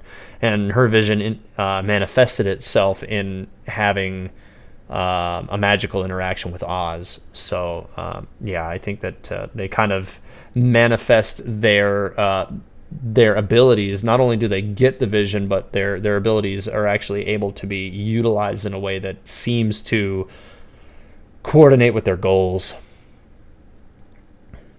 Is Xingqiu underrated, in my opinion? I think Xingqiu is good at very specific things. For instance, I think he's a very good single target damage dealer, but he's not very good at mass damage. So like you know, if you're in Spiral Abyss, or if you're in a domain, he's not going to be your go-to Hydro character. But if you're fighting you know, like Pyro Regisvine, he wouldn't be bad. How does the Traveler use elemental magic without a vision? So the Traveler isn't from Teyvat. The Traveler is from a totally different world, and they seem to have an inherent ability to absorb the given god's region, or the given region god's powers from the statues of the Seven. So that's how they use that magic. It's not actually been explained in the game how that actually goes about happening exactly, and I do hope that they shed some light on that at some point in the future, but right now they haven't yet. In Ningguang's story, she collect empty vision for Cell, and the empty vision just respond to her and reactivated. Interesting. I haven't gotten very far through Ningguang's personal story. I think I got through... Actually, I might have gotten to her to Friendship 6 on one of the other betas. I need to double check into that. But I know that she has an interesting story, and she's definitely a character I want to cover at some point in the near future.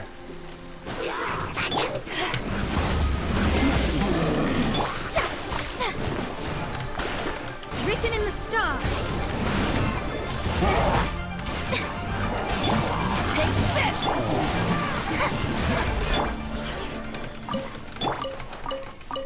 Oh, I just got a 4-star artifact from that Abyss Mage, I think. That's pretty unusual.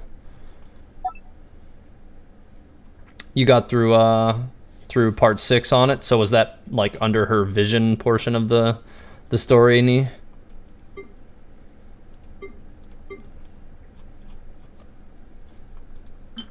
Energy recharge, okay. That might be useful at some point.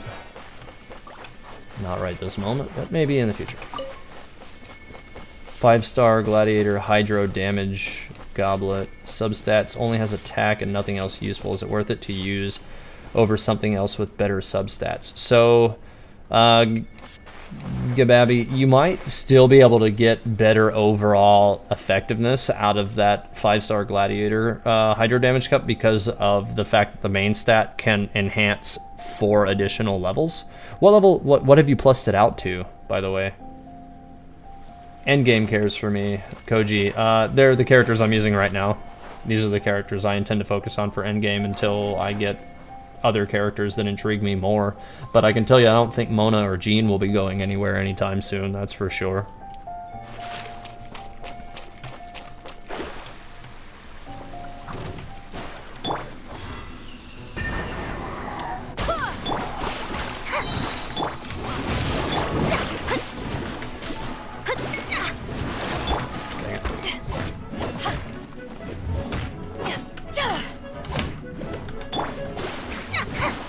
Okay, nice. Yeah. So yeah, I assume that is under her her vision portion of her story. She's got a an interesting story for what I remember reading, but I definitely didn't get that far into it yet. So if she's collecting, like, does it say whether or not she's collecting just like the frames or the actual stones? And is it specific to Geo Visions, or is it all of them? It's 18 as of the moment, attack substat is 14.6. I would still use that then. I would definitely go ahead and make that 20 and ride on that for now. That's still a really good goblet, especially if you don't have anything better than that right this moment. I think you'll get better mileage out of that than you will out of swapping to something else.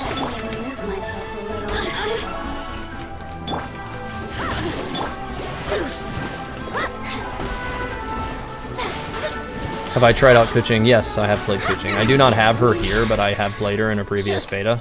And she is among some of my favorite characters in the game, for sure. She's a very strong character. I wish I had her. What are my thoughts on running Mona with Favonius Codex? You are looking at getting a Battle Pass weapon, though. Favonius Codex. Isn't Favonius Codex? I think I have that one. I think it's Energy Recharge. So it's definitely not going to be... yeah, it's Energy Recharge. It's not going to be a purely damage-focused item.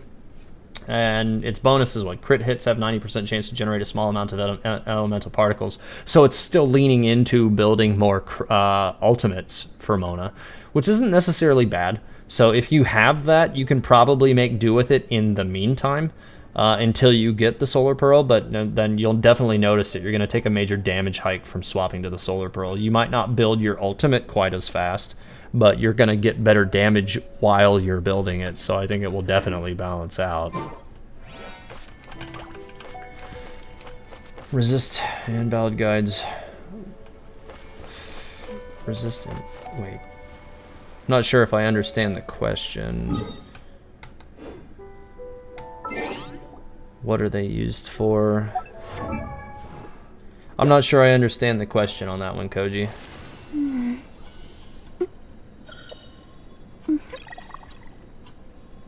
Yeah, I don't necessarily see any stats that correspond to what you were saying there. said husks of visions left behind after their users die. Interesting. And they'll reactivate.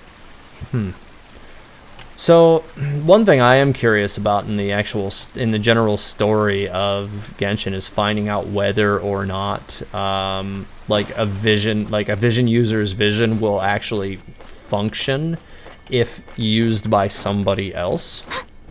I don't know if that's how that works or not. I know that in Mona's story, her teacher, her like astrological teacher, gave her vision, but I'm not sure if she gave her like just the frame of the vision that the stone is now mounted in, or if she actually gave her what was her vision previously. I'm not sure. So there's definitely some intrigue to how that all works. I'll be very curious to see how that progresses with future story portions.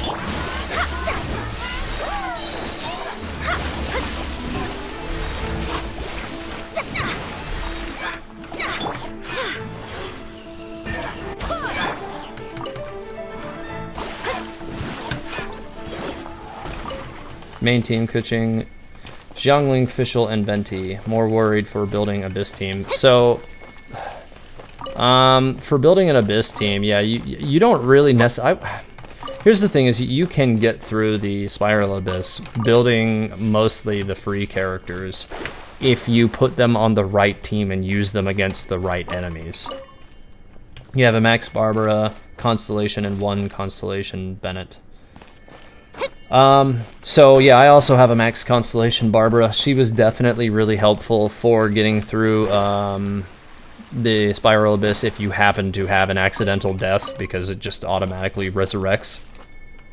And she's the only character who can produce that effect on the Spiral Abyss. So that's definitely nice to have. I think that alone will definitely give you a leg up if you're trying to get through 8-3 soon. But definitely don't underestimate character. You definitely will need a fire character in both teams on floor 7 and 8. You'll definitely need, I would say I needed Noelle more than I needed Barbara on the 7th floor though, because of the Geo mages. There are really a big pain, and they're they're really hard to manage if you don't have a Geo character. And Noelle filled the bill for me nicely there because she was able to heal and kill those guys for me. Yeah, Noelle can definitely be good. Especially if you have her first Constellation, she'll work out really nicely for you.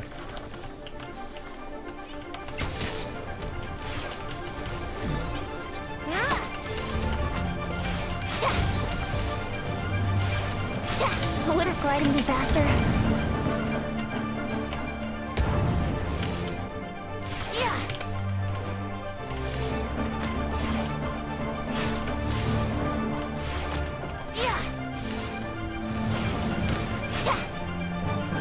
Coaching Bennett, Team 1, Xiangling, Fischl, Team 2 usually. Yeah, so long as you have one fire character on each team, that definitely is a kind of a bare minimum requirement.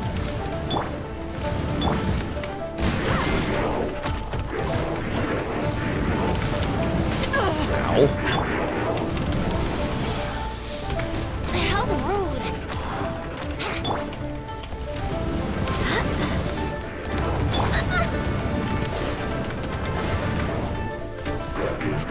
Written in the stars. Oh, that really hurt. Barbados.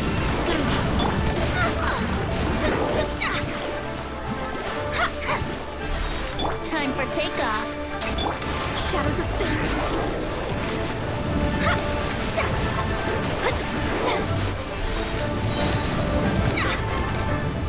Decided by destiny.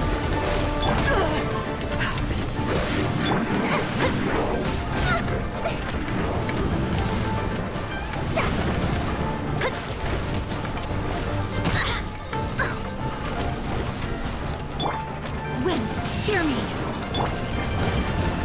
Not sure if you should build Xiangling support main or DPS. I think Xiangling's better as a support personally.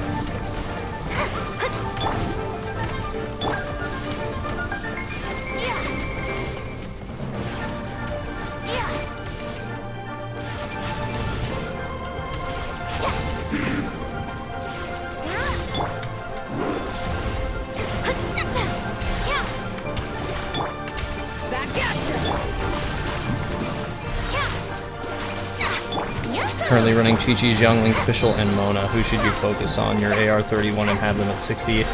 Personally, I would build Mona out as your primary DPS. She has the highest output potential of the characters on that roster.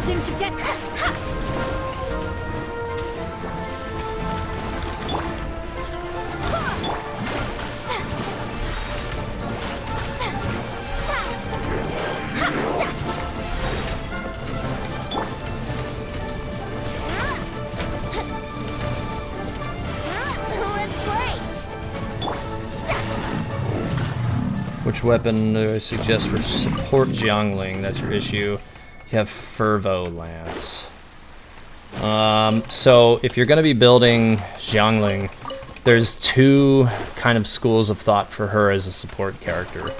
And that is building Elemental Mastery as a primary or building Recharge as a primary. And it kind of depends on how you want to do it. So honestly, I think kind of splitting the bill between the two is the best way to go. You can go with a two-piece set to build Energy Recharge and a two-piece set to increase Elemental Mastery. And then you can go with Elemental Mastery main stats on as many pieces as you can with Energy Recharge on one or two pieces as well. And then also try to get Elemental Mastery and Recharge in your substats as much as possible. That's going to make sure that when you trigger those reactions with your Xiangling, they're going to be as punchy as possible, but you're also going to be recharging her Elemental Burst really fast. And her Elemental Burst is among some of the top producers in the game, so that's where you can definitely extract your fullest damage output from her.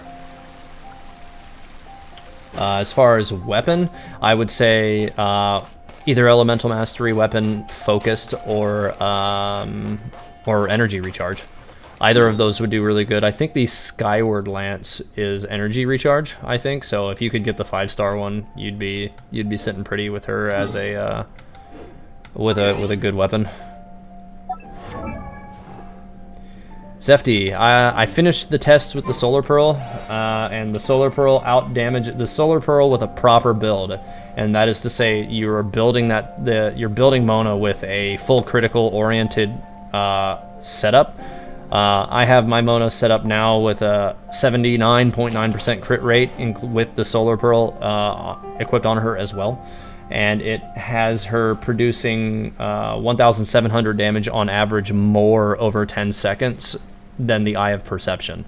And that's with the Solar Pearl at 0 refinement, just the base one, and my Eye of Perception is at 3rd refinement. So that should say a lot about how the Solar Pearl will continue to outproduce it, as well as the Solar Pearl becomes refined in the coming months. Would I build Mona, Exile, and Scholar for Energy Recharge with Hydro damage? No, I wouldn't. If you're building Mona with Exile and Scholar, you're building her as a support character, and I think that it's wasted potential.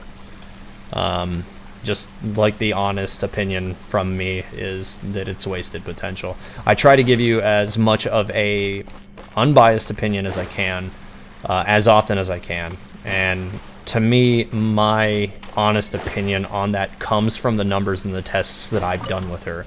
And those tests show that her maximum output DPS is the highest on the whole roster by 2 points over Klee. So, whereas Klee can produce more DPS across her skills than Mona can, which results in her having an overall higher attack score on the scale than Mona does, the actual base damage that Mona can produce between her ultimate and her normal attacks is higher. So I would say building Mona as a support character is wasted potential.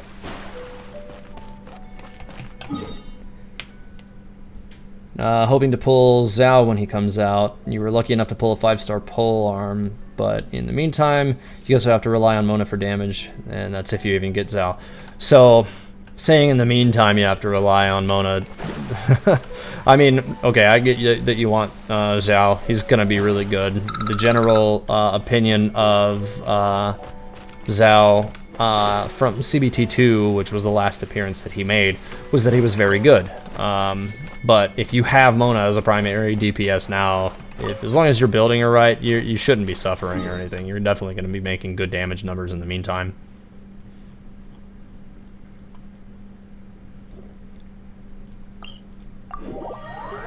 Absolutely, Zefty, not a problem. You're stuck between the Solar Pearl and Black Sword. Since you've been running Lion's Roar on Kuching, Solar Pearl, for sure. Yeah, definitively it out DPSs the other options right now. I'm still going to be doing a test with the Royal Grimoire at some point in the next couple of weeks, so you can expect another damage, like another damage calculation stream when I get around to that. And then, you know, a findings video to follow that as well. Sorry to ask again, but is it better to use Geo bonus damage or defense on Noelle in Goblet part? Interesting. So if you're adding Geo bonus damage to Noelle, you're going to be maximizing the damage that she does while she has sweeping time active, and maximizing the damage that she causes when she uses breastplate in proximity to other enemies. So is it bad? No, it's not really bad, but you would be sacrificing defense at the same time. So you're going to be reducing her heal scaling. You're going to be reducing the damage that she does with sweeping time ordinarily. So you'd probably, like, if you use defense instead of hydro or geo damage bonus, there's probably going to be some level of offset there to where you're not gaining as much advantage as you might otherwise anyways. So you might get slightly more damage out of sweeping time if you use the geo bonus damage as compared to just continuing to scale it with defense. But it probably wouldn't be by a lot. And then, you know, like, to me, like, nerfing out her heals by not putting defense in that slot would be the bigger issue. But that's, again, if you don't need her as a healer in your party, then it's not as important. For free-to-play characters, who should you use for second DPS in Abyss? You have Mona for DPS at the moment, main. Second DPS in Abyss, you mean, like, who do you want as the primary DPS in Party 2? Park? Is that who you're asking? If that's your question, then I would put Mona as your primary DPS in Party 2. Because in the 7th and 8th floor, that's where you're going to be seeing all of your Pyro enemies. So you definitely want Mona up against those. Hi Tevat, been loving your videos. I'm sure it's been asked before, but how can we build Mona as a support? Because you have Kuching as your main DPS. To just focus on elemental mastery and energy recharge. Yes, that is what you would do if you were going to build Mona as a support character. If you prefer, you know, the sword playstyle, then yeah, that's how you would do that if you're wanting to use both of them. If you may ask, who would I swap out from Chi-Chi, Mona, Xiangling, and Fischl, and what's my dream team? Actually, so when I had access to the entire roster of characters, my ongoing dream team was Mona, Jean, Kuching, and Beidou, because of the added Kuching and Beidou both added great synergy to Mona and made her even more bursty through, you know, basically unlimited access to Electrocharge. So basically the only thing I would change about my party right now is I would swap Venti out in a lot of situations for Kuching if I could get my hands on her. That's the only difference I would make in my party right now. And even then, there's going to be situations where Venti would still outperform, and I would probably swap either Beidou or Kuching, or rather either Beidou or Kuching out for making sure that I have Venti still in that position. Would it be good? Who would be a good Pyro enabler for Mona's Vaporize? You're thinking Klee, no reason in particular. She is hella cute. Thoughts on other Pyro enablers? So some of the better Pyro producers. Your best Pyro producer straight up will be Klee, just because she is a mage. And mages' normals by nature are already going to be Pyro, so you will have zero downtime for it. Another good Pyro producer for Mona would surprisingly still be characters like Amber, who can set one enemy on fire at a time, or multiple if you can get them close to Baron Bunny if you do have the second constellation on her, because then you can just shoot it in the foot and it'll explode right where it is and you don't have to wait, which is nice. And I did have that. If you have a Jean, Amber pairs off nicely with Jean for making sure that the bunny is positioned exactly where you want it. And then you can get even more benefit from those vaporized reactions. Xiangling would also be a good choice in that regard too, because Goba has a really short cooldown, so you could definitely be getting a lot of enemies set on fire over a short period of time, and you can kind of work with it from there. Also, her elemental burst will continue to just encircle Mona, so anything that tries to get anywhere close to her for the duration of that elemental burst will, give you free vaporized damage as well. So yeah, you could get good value from any of those characters, really. But best case scenario would be Klee. Build her elemental mastery, and yeah, you'd be in a good spot for getting maximum vaporize opportunities. Also, Klee's elemental skill, her primary elemental skill is like a minefield. So you'd just be putting a wall between you and the enemies that they would just have to get set on fire in order to even get at Mona in the first place. So that's even more vaporize opportunities right there. What's my opinion on Ningguang, and what hero goes well with the Skyward Harp? Hope you're not spamming. No, it's fine. I'm not worried about that. I'm happy to answer any questions that you guys have for me as much as I can, anyways. So Ningguang, I think, is a good character. I was actually saying when somebody asked that question earlier, she kind of takes the role that a Claymore character normally would in your party, because she can break all that same stuff, and in some ways she can break those things easier because of her attack speed comparative to your average Claymore character, because they all attack very slow. So she's actually very, very good. No, I don't have any constellations, sadly, on Mona. The only 5-star character I have who has constellations right now is Jean. My Jean is C2, but Mona and Venti both have no constellations at the moment. I'm really hoping to pull some constellations for Mona. Her first constellation and her second constellation are both very good. The Emerald Orb 3-star Catalyst Max Refine increases attack by 40% for 12 seconds. You cause Vaporize or Electro Charge reaction. Would it be good for Mona DPS meantime? Yes, that would. If it increases your attack, yeah, it will still work for you. So, I did find out today that the Solar Pearl is a better option, which means that you're looking into a full crit build at that point. But if you can't produce that full crit build through having a critical focused weapon and a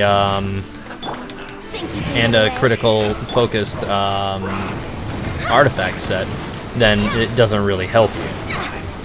So yeah, in that point, you could just stick with an attack-focused weapon, such as that 3-star weapon, and you'd be maximizing your output opportunities at that point. Oh my god, this guy is really driving me crazy here. This interaction is not going super great. These mobs are definitely kind of working me right now. Alright, I need to get rid of this guy. Oh, the Omen didn't break. I don't know what happened there.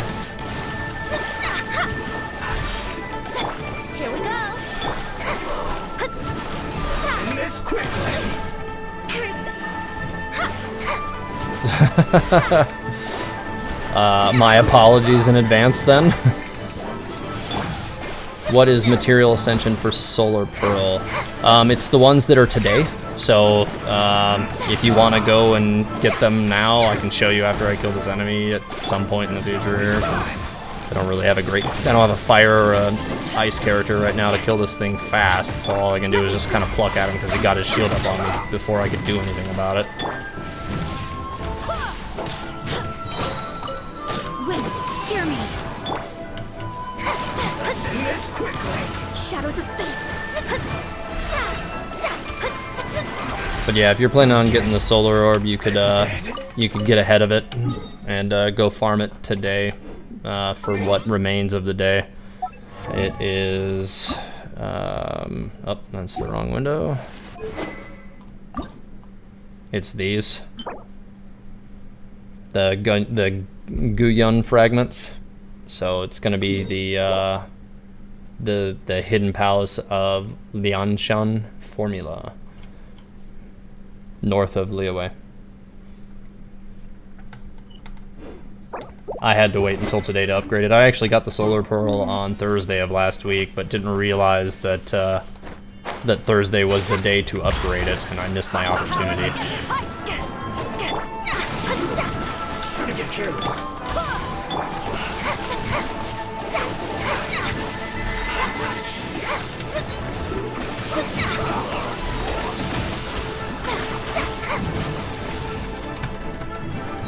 Think you can get away? Fate is upon you. He got his shield up while I was getting him. That's unfortunate.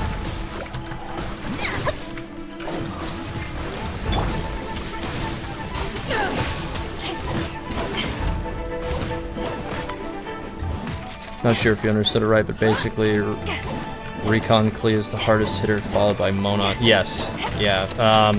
As far as like straight out like diversity across the entire kit, Klee's actually is the highest performer in the scale for my tests, by a reasonable margin. But Mona beats her in overall DPS on normals. So, and which is a pretty like it's only by a couple points, mind you. Like literally. If you've looked at the damage charts that I have in some of my scale videos, Mona's was 320 and Klee's was 318, so it was by a very tight margin. So Klee does outproduce, but you know it's a different build for your team for sure. You're going to be relying then on fire-based reactions as opposed to hydro, so it's a different different team comp, a different a totally different situation by comparison. What do I think Barbara's best weapon is? Currently using Prototype Malice. That's actually a good weapon for Barbara. I do think that ones that focus on energy recharge are better for her, though. That way you're ensuring to get her her elemental burst up as frequently as possible, so that you've always got that oh crap button on tap. Written in the stars.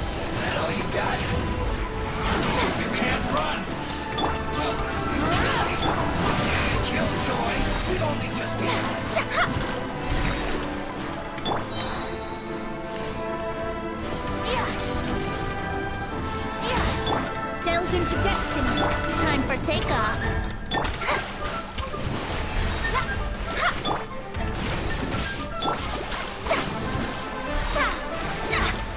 Is it possible for Lisa to be a healer? No, I don't think Lisa has any heal skills in her kit that I can think of. Delve into destiny. Actually, I think doesn't she have one in her constellations? Or am I thinking of somebody else? I might be thinking of somebody else.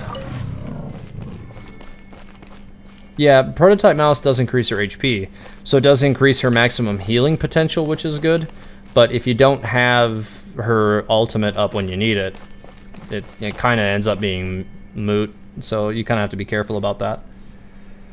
Reactive attack is increased by 100%. Arya increases all elemental damage by 96%.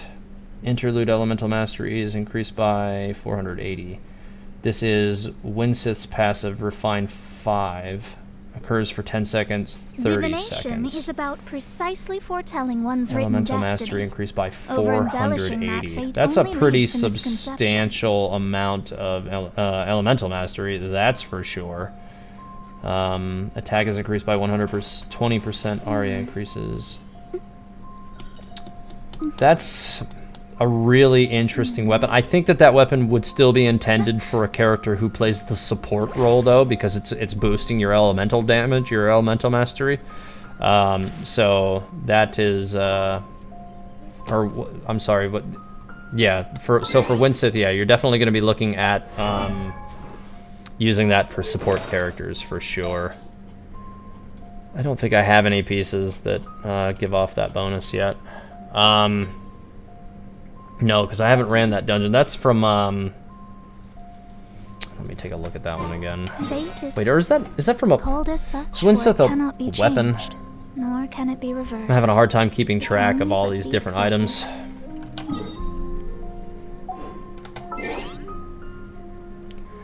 Let's see. No, it's going to be from the wish window.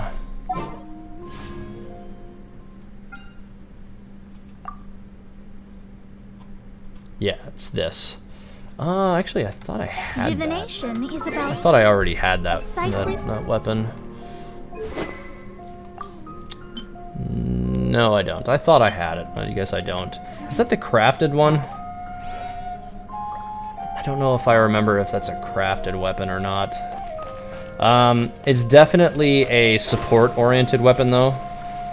Because, again, it's only going to give you increased damage when you're making reactions, not when you're making your primes.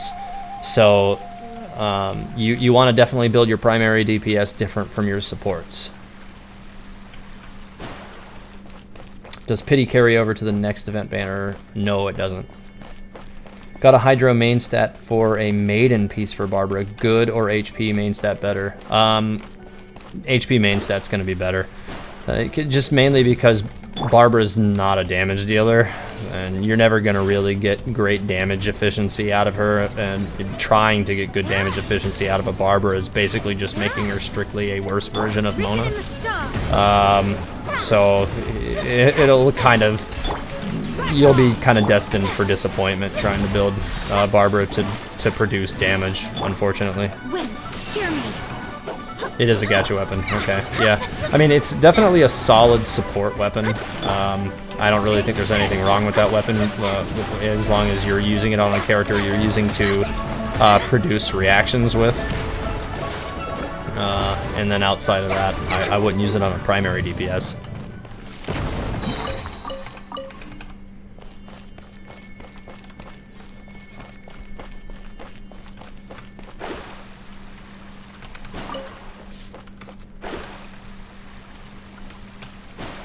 Oh, and so I tweaked my my stream settings a little bit before I got everything set up this evening. Hoping it's a bit clearer tonight than it was in the previous two. To anybody who was in the previous two streams, if you did notice it was any clearer, please let me know.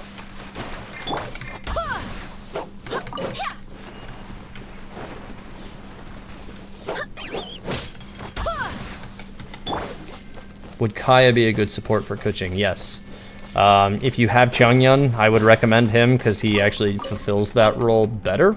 But Kaya will be a good support in that role for Kuching because then you can get that superconduct more frequently, and that's always a beneficial reaction. It's actually one of the reactions that I really wish that I had access to more frequently. But my current team just isn't focused on cryo most of the time. I do have Chongyun, I just don't use them that much right now.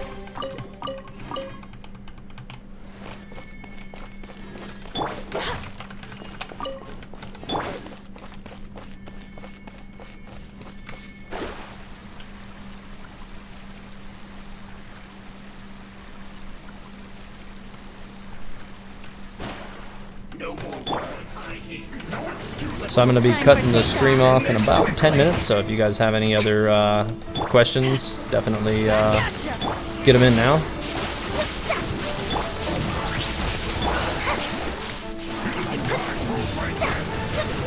These guys all got their shields except for the mage in the back.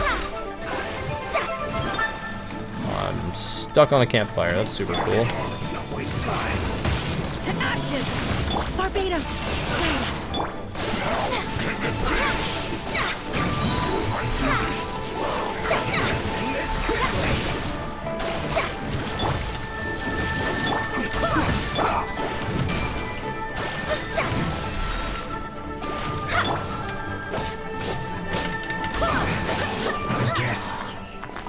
When I say free-to-play characters, are you implying that the characters that you can't obtain as a free... No, not...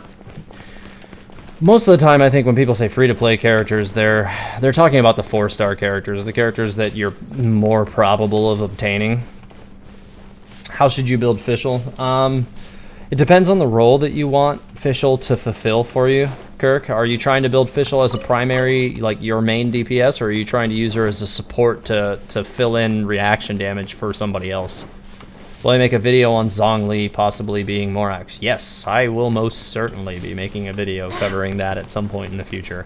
I definitely think that he is, and that is definitely a one of my like long-term. Well, I don't want to say long-term. As soon as the character becomes playable, I'm gonna be definitely trying to get him with all haste so that I can get him to Friendship 6 and explore his story for every little extra nook and cranny or secret that can be found there. Because I'm very, very interested in Zhongli and whether or not he may or may not be Rex Lapis. Main DPS. If you're building Fischl as main DPS, I would focus on attack or attack critical. If you're using the battle pass, you could go with the battle pass weapon and build her the same way I have a mage built, because her attack speed is roughly equivalent to that of characters like Mona.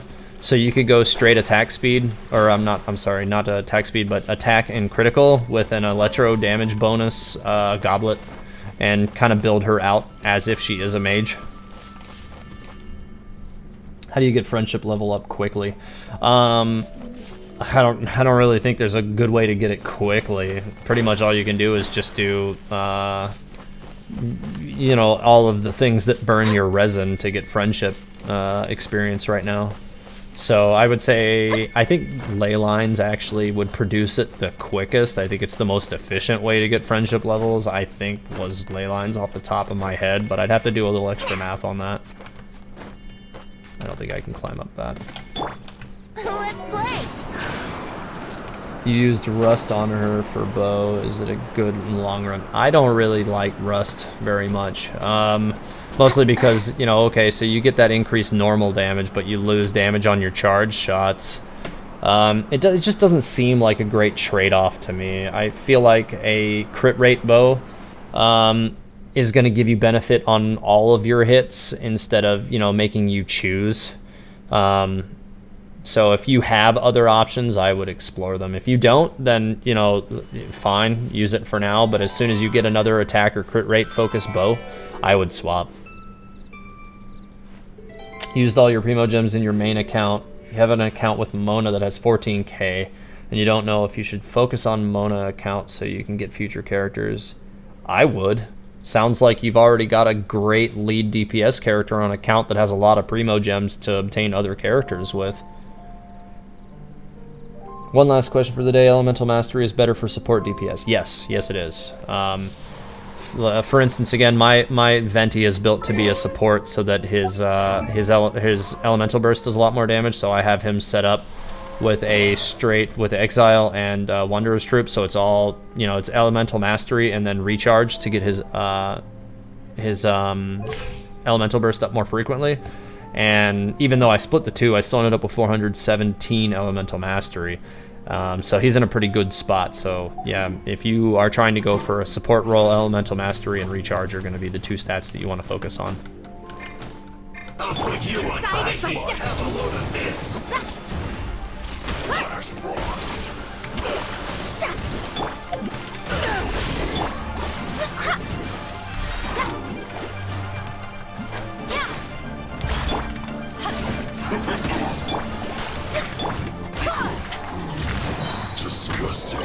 Use the character you want to level friendship and use he to receive quest rewards. Yes, yeah, you have to be on the character in order to get the friendship level for sure. Or at least the character has to be in your party, that is. If they're on your bench, you won't get anything. Are you not supposed to build Elemental Mastery? Elemental Mastery set effects on DPS Mona. If she's your main DPS, no. If you would only do that on a support character. Currently, Gladiator 2 set effect on her and Wanderer's Troop 2 set effect. So at that point, you're kind of building her as a hybrid DPS supporter. So she's kind of in a flex role. So she's going to do both things kind of okay, but she's not going to do anything really well.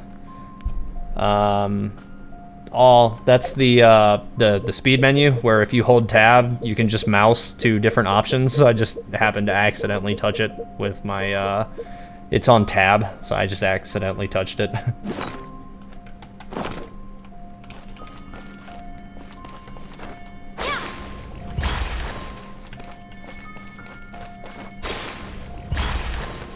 Scry the sky. Would Mona, Xingqiu, Fischl, Noel team work?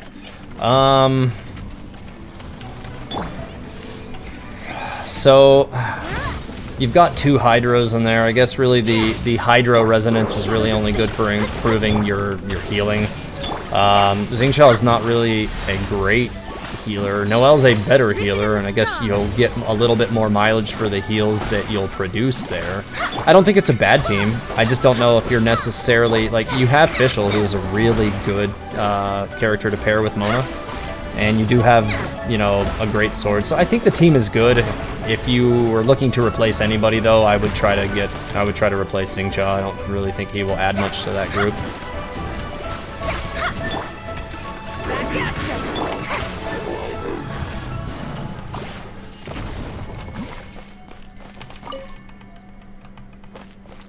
Oh, you haven't seen it? Are you playing on like mobile or console?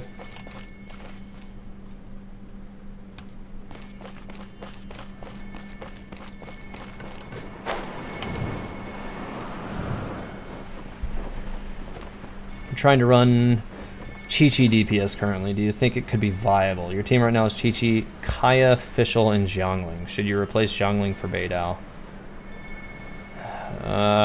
So I don't really think DPS Qiqi is going to work super great. She doesn't really have great damage production numbers overall. It's not really what she's great at. Am I on holiday? What do you mean? But yeah, I don't really think that, I don't think DPS Qiqi is a great role for her. I mean, yes, you do want to build her as attack as much as possible because that's what her heal scales on, but it's definitely not going to be it's not going to produce very much. It's just not. She's not really great at that. You might be able to force her to do okay damage, but there's definitely going to be much, much, much better DPSers. You just got Xiangling. Is she a good DPS? Your team is Venti, Fischl, and Mona. Xiangling can be used as an effective support Pyro character, so if that's the role you want her to fit in, she will do that role well.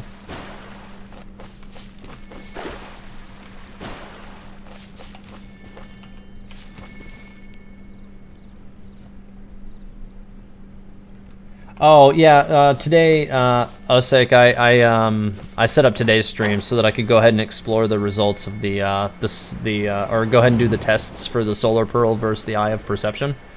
And the Solar Pearl 1, it produced 1,700 damage more per 10 seconds than the Eye of Perception did.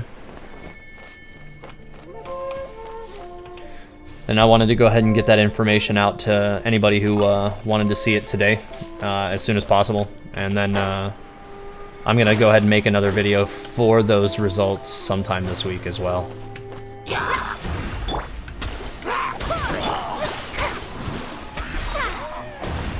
Oh, hey, a chest. I don't find a whole lot of those anymore.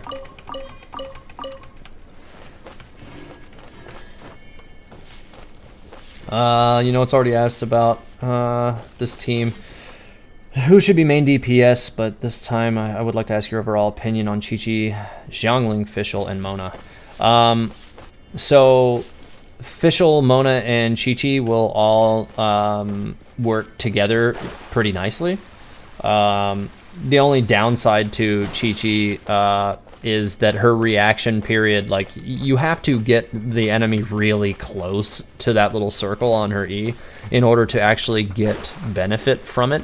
So, like, whereas, you know, the frozen reaction is really nice, there's definitely characters who will produce frozen reactions to play off Mona better. So the idea of frozen is a great synergy for Mona, but Qiqi doesn't synergize with Mona as well as other cryo characters do, if that makes sense.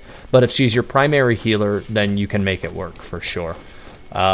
It's just there's going to be characters who can produce the frozen reaction better for you is all.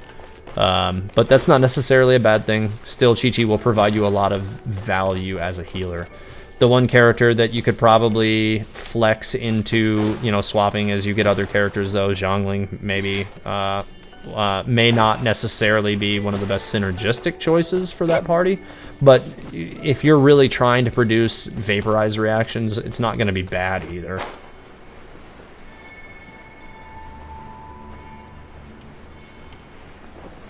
Hashtag dedication.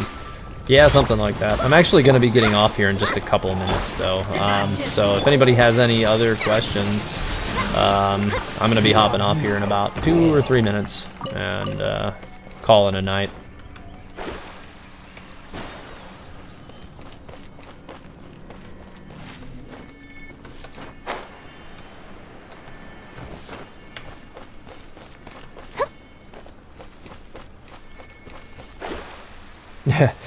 Oh, I'll be cranky much earlier than that because I got to go back to work tomorrow morning. So yeah, I'll be cranky much earlier than 8 a.m. in the morning.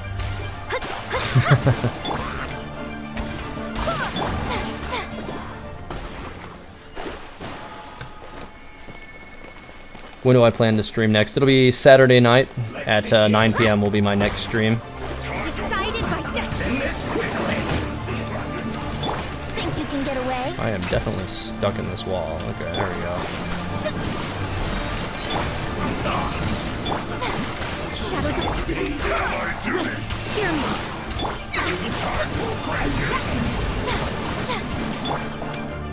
What stats are most important for a DPS Mona? So attack, critical damage, and recharge to a somewhat lesser extent Shadows of fate. are going to be the stats you want to focus on. If you have the Solar Pearl, then you're going to want to focus on as much additional critical as you can, and hydro damage bonus on your goblet, and you're going to want to get critical rate on your mask slot. Do I play Honkai? I have played Honkai. I can't claim to have gotten super far in it, but I have played it, yes. Why won't this guy go off the cliff? Delve into I don't know, I think I got to like, I got far enough. But I definitely didn't like, you know, go like hardcore into it like I have with Genshin, so I can't claim to have gotten anywhere nearly as far into that as I did with this. But far enough. I can't think what level, like my summoner level or whatever they call it in that game was. I want to say maybe in the 40s or something, but I'm not sure.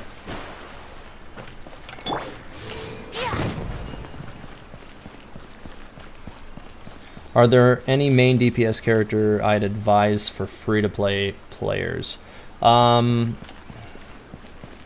Lisa's a good producer as a free DPS player, or as a free player. The general roster of 4-star characters has quite a few good DPS characters outside of that. You can get good damage out of several of them. You can produce good damage from Beidou. You can produce good damage from Razor. Animo Traveler is another surprisingly good damage producer as well. Does Mona usually wear Noblesse Oblige artifacts? No. You're going to want to go attack and critical for Mona. If you're trying to build her as a primary DPS anyways.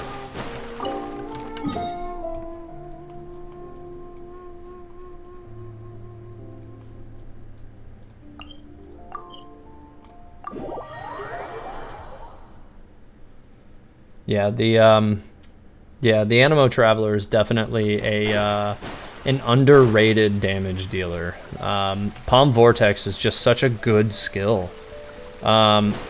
I don't really think that the damage output from the Geo Traveler is as high as Animo is. From the damage tests that I did, it definitely showed Geo Traveler to be significantly lower in overall output numbers by comparison to that of Animo Traveler. Ningguang any better than those? Ningguang is actually probably one of the best of those characters. If you really want to build a 4-star mage, Ningguang would be my recommendation, actually. Even more so than Lisa. If you have her, yeah, you could put focus into her, and you could definitely see good returns from it. written in the stars.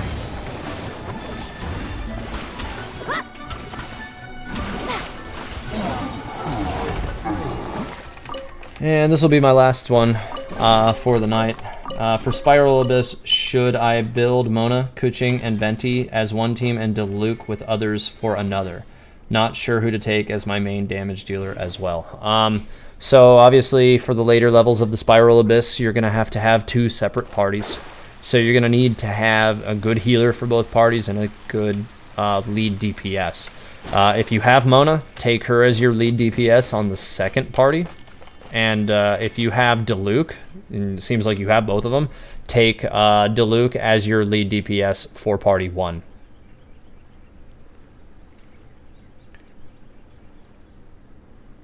And Try Harder, hi. I'm actually just wrapping up the stream. I'm getting ready to hop off right now. But I can give you the final results of the test. I finished them up about 35 minutes ago. The Solar Pearl outproduces the Eye of Perception on my character, built the way it is right now with a 79.9% critical rate by 1,700 over 10 seconds. So the Solar Pearl, and my Solar Pearl has no refinement, and my Eye of Perception has refinement 3. So it's actually a good deal more refined than my Solar Pearl, and the Solar Pearl still outproduces it. So yeah, the Solar Pearl pretty definitively outproduces if you build it with a proper critical setup. If you try to go with any kind of a hybrid attack damage setup with the Solar Pearl, where you're not critting most of the time, then you kind of end up hitting this middle range where the Eye of Perception will outperform it. So you want to make sure that you're building into as much critical as possible. For the test that I did, I got to 79, like I said, 79.9% critical, which is 0.1% short of the supposed soft cap for critical.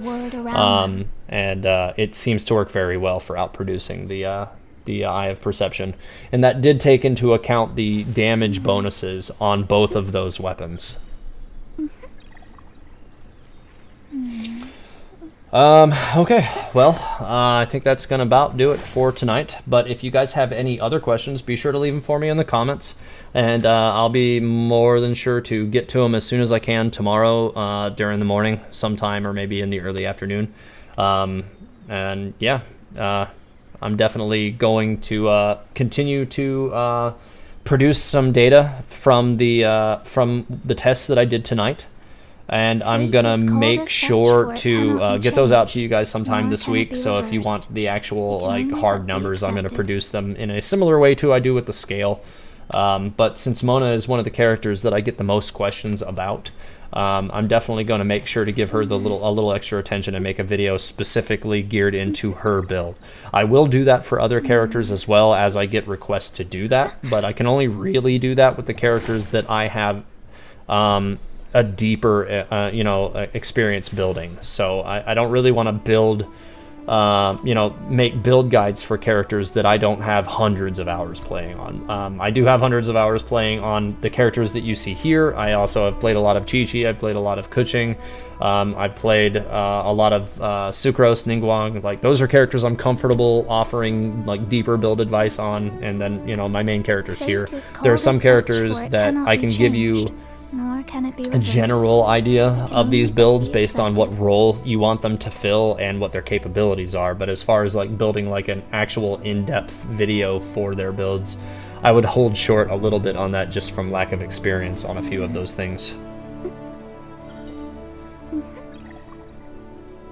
Eye of Perception is definitely still a good weapon, Jericho, but if you can get the Solar Pearl, I would recommend doing that.